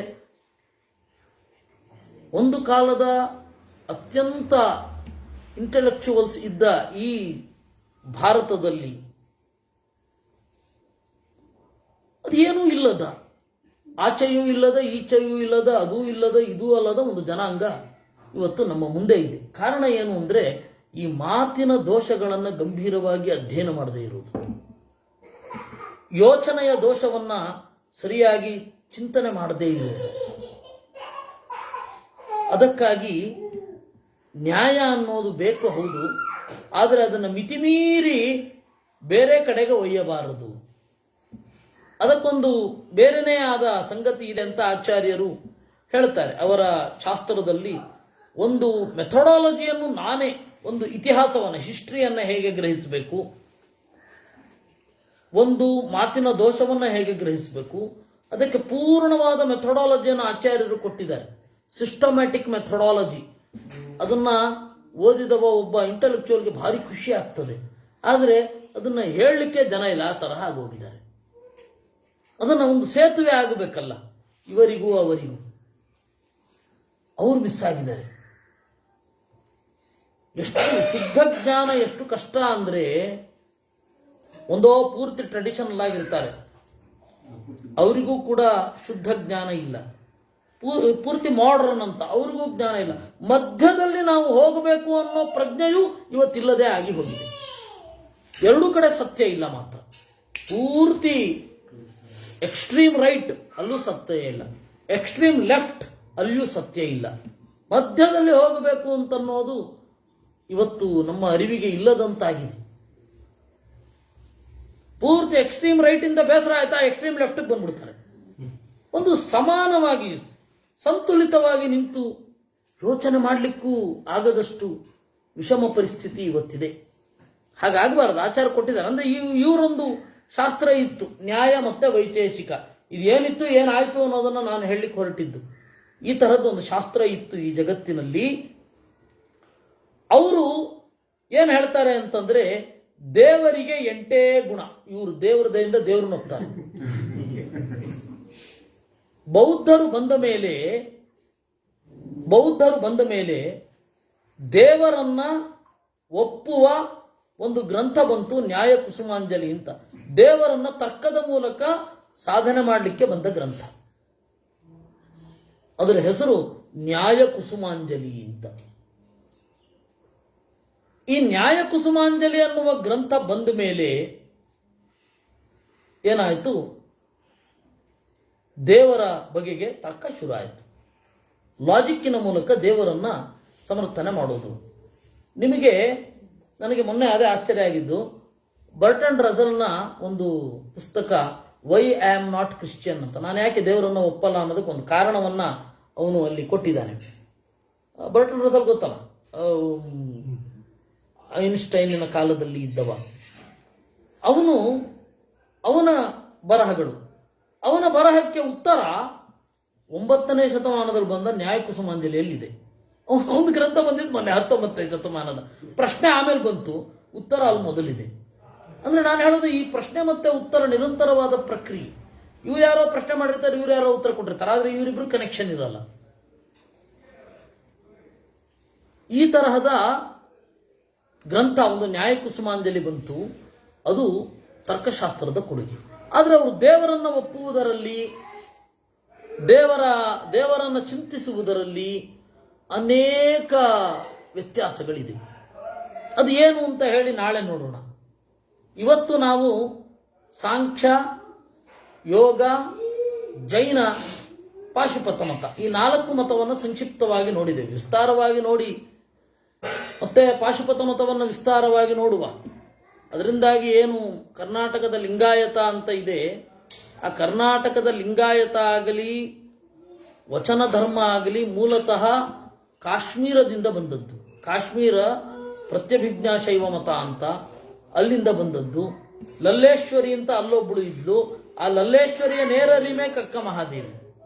ಅಂದ್ರೆ ನಾನು ಹೇಳ್ತಾ ಇರೋದು ಅವ್ರನ್ನೆಲ್ಲ ಬೈತಾ ಇಲ್ಲ, ಆದ್ರೆ ಅವ್ರು ಯಾರೂ ಕೂಡ ಸ್ವತಂತ್ರವಾಗಿ ಮಾಡಿದ್ದಲ್ಲ. ಈಗಾಗಲೇ ಸಂಸ್ಕೃತದಲ್ಲಿ ಇತ್ತು. ಭಾರತೀಯ ಸಂಸ್ಕೃತಿಯಿಂದ ಅವ್ರು ಯಾರು ಹೊರಗೆ ಅಲ್ಲ, ಅವರೆಲ್ಲ ಭಾರತೀಯ ಸಂಸ್ಕೃತಿಯವರೇ. ಮತ್ತೆ ಈ ಕನ್ನಡದಲ್ಲಿ ಏನ್ ಬಂತು ಅದೆಲ್ಲ ಸಂಸ್ಕೃತದ ರೆಪ್ಲಿಕಾಗಳೇ. ಆದ್ರೆ ರಾಜಕೀಯ ಲಾಭಕ್ಕಾಗಿ ಇವತ್ತು ಸ್ವತಂತ್ರ ಧರ್ಮ ಅಂತ ಒಂದು ಹೊರಟಿದ್ದಾರೆ. ಹಾಗೇನಿಲ್ಲ, ಅದನ್ನ ಈಗ ನಾವು ನೋಡುವ ಅಗತ್ಯ ಇಲ್ಲ. ಯಾಕೆಂತಂದ್ರೆ ನಮಗೆ ಮಧ್ವರ ಎಕ್ಸ್ಕ್ಲೂಸಿವ್ ಕಾಂಟ್ರಿಬ್ಯೂಷನ್ ಎಂಥದ್ದು, ಅವರ ಒಂದು ಇಂಟೆಲೆಕ್ಚುವಲ್ ಥಾಟ್ ಏನು ಅದನ್ನು ನೋಡಬೇಕಿದೆ. ಹೀಗಾಗಿ ಅದನ್ನ ಸೂಕ್ಷ್ಮವಾಗಿ ಸೂತ್ರಗಳ ರೂಪದಲ್ಲಿ ನಾನು ಪರಿಚಯ ಮಾಡಿಸಿಕೊಂಡು ಬಂದಿದ್ದೇನೆ. ಮುಂದಿನ ದಿನ ನಾಳೆ ನಾವು ಇದನ್ನ ನೋಡುತ್ತೇವೆ, ನ್ಯಾಯಶಾಸ್ತ್ರವನ್ನ ಮತ್ತೆ ವೈಶೇಷಿಕ ಶಾಸ್ತ್ರವನ್ನ ನೋಡಿ ಅಲ್ಲಿಂದ ಮುಂದೆ ಬರೆಯುವ. ಹಾಗೆ ಇವತ್ತಿನ ಚಿಂತನೆಯನ್ನ ದೇವರಲ್ಲಿ ಅರ್ಪಿಸೋಣ. ಕೃಷ್ಣಾರ್ಪಣ.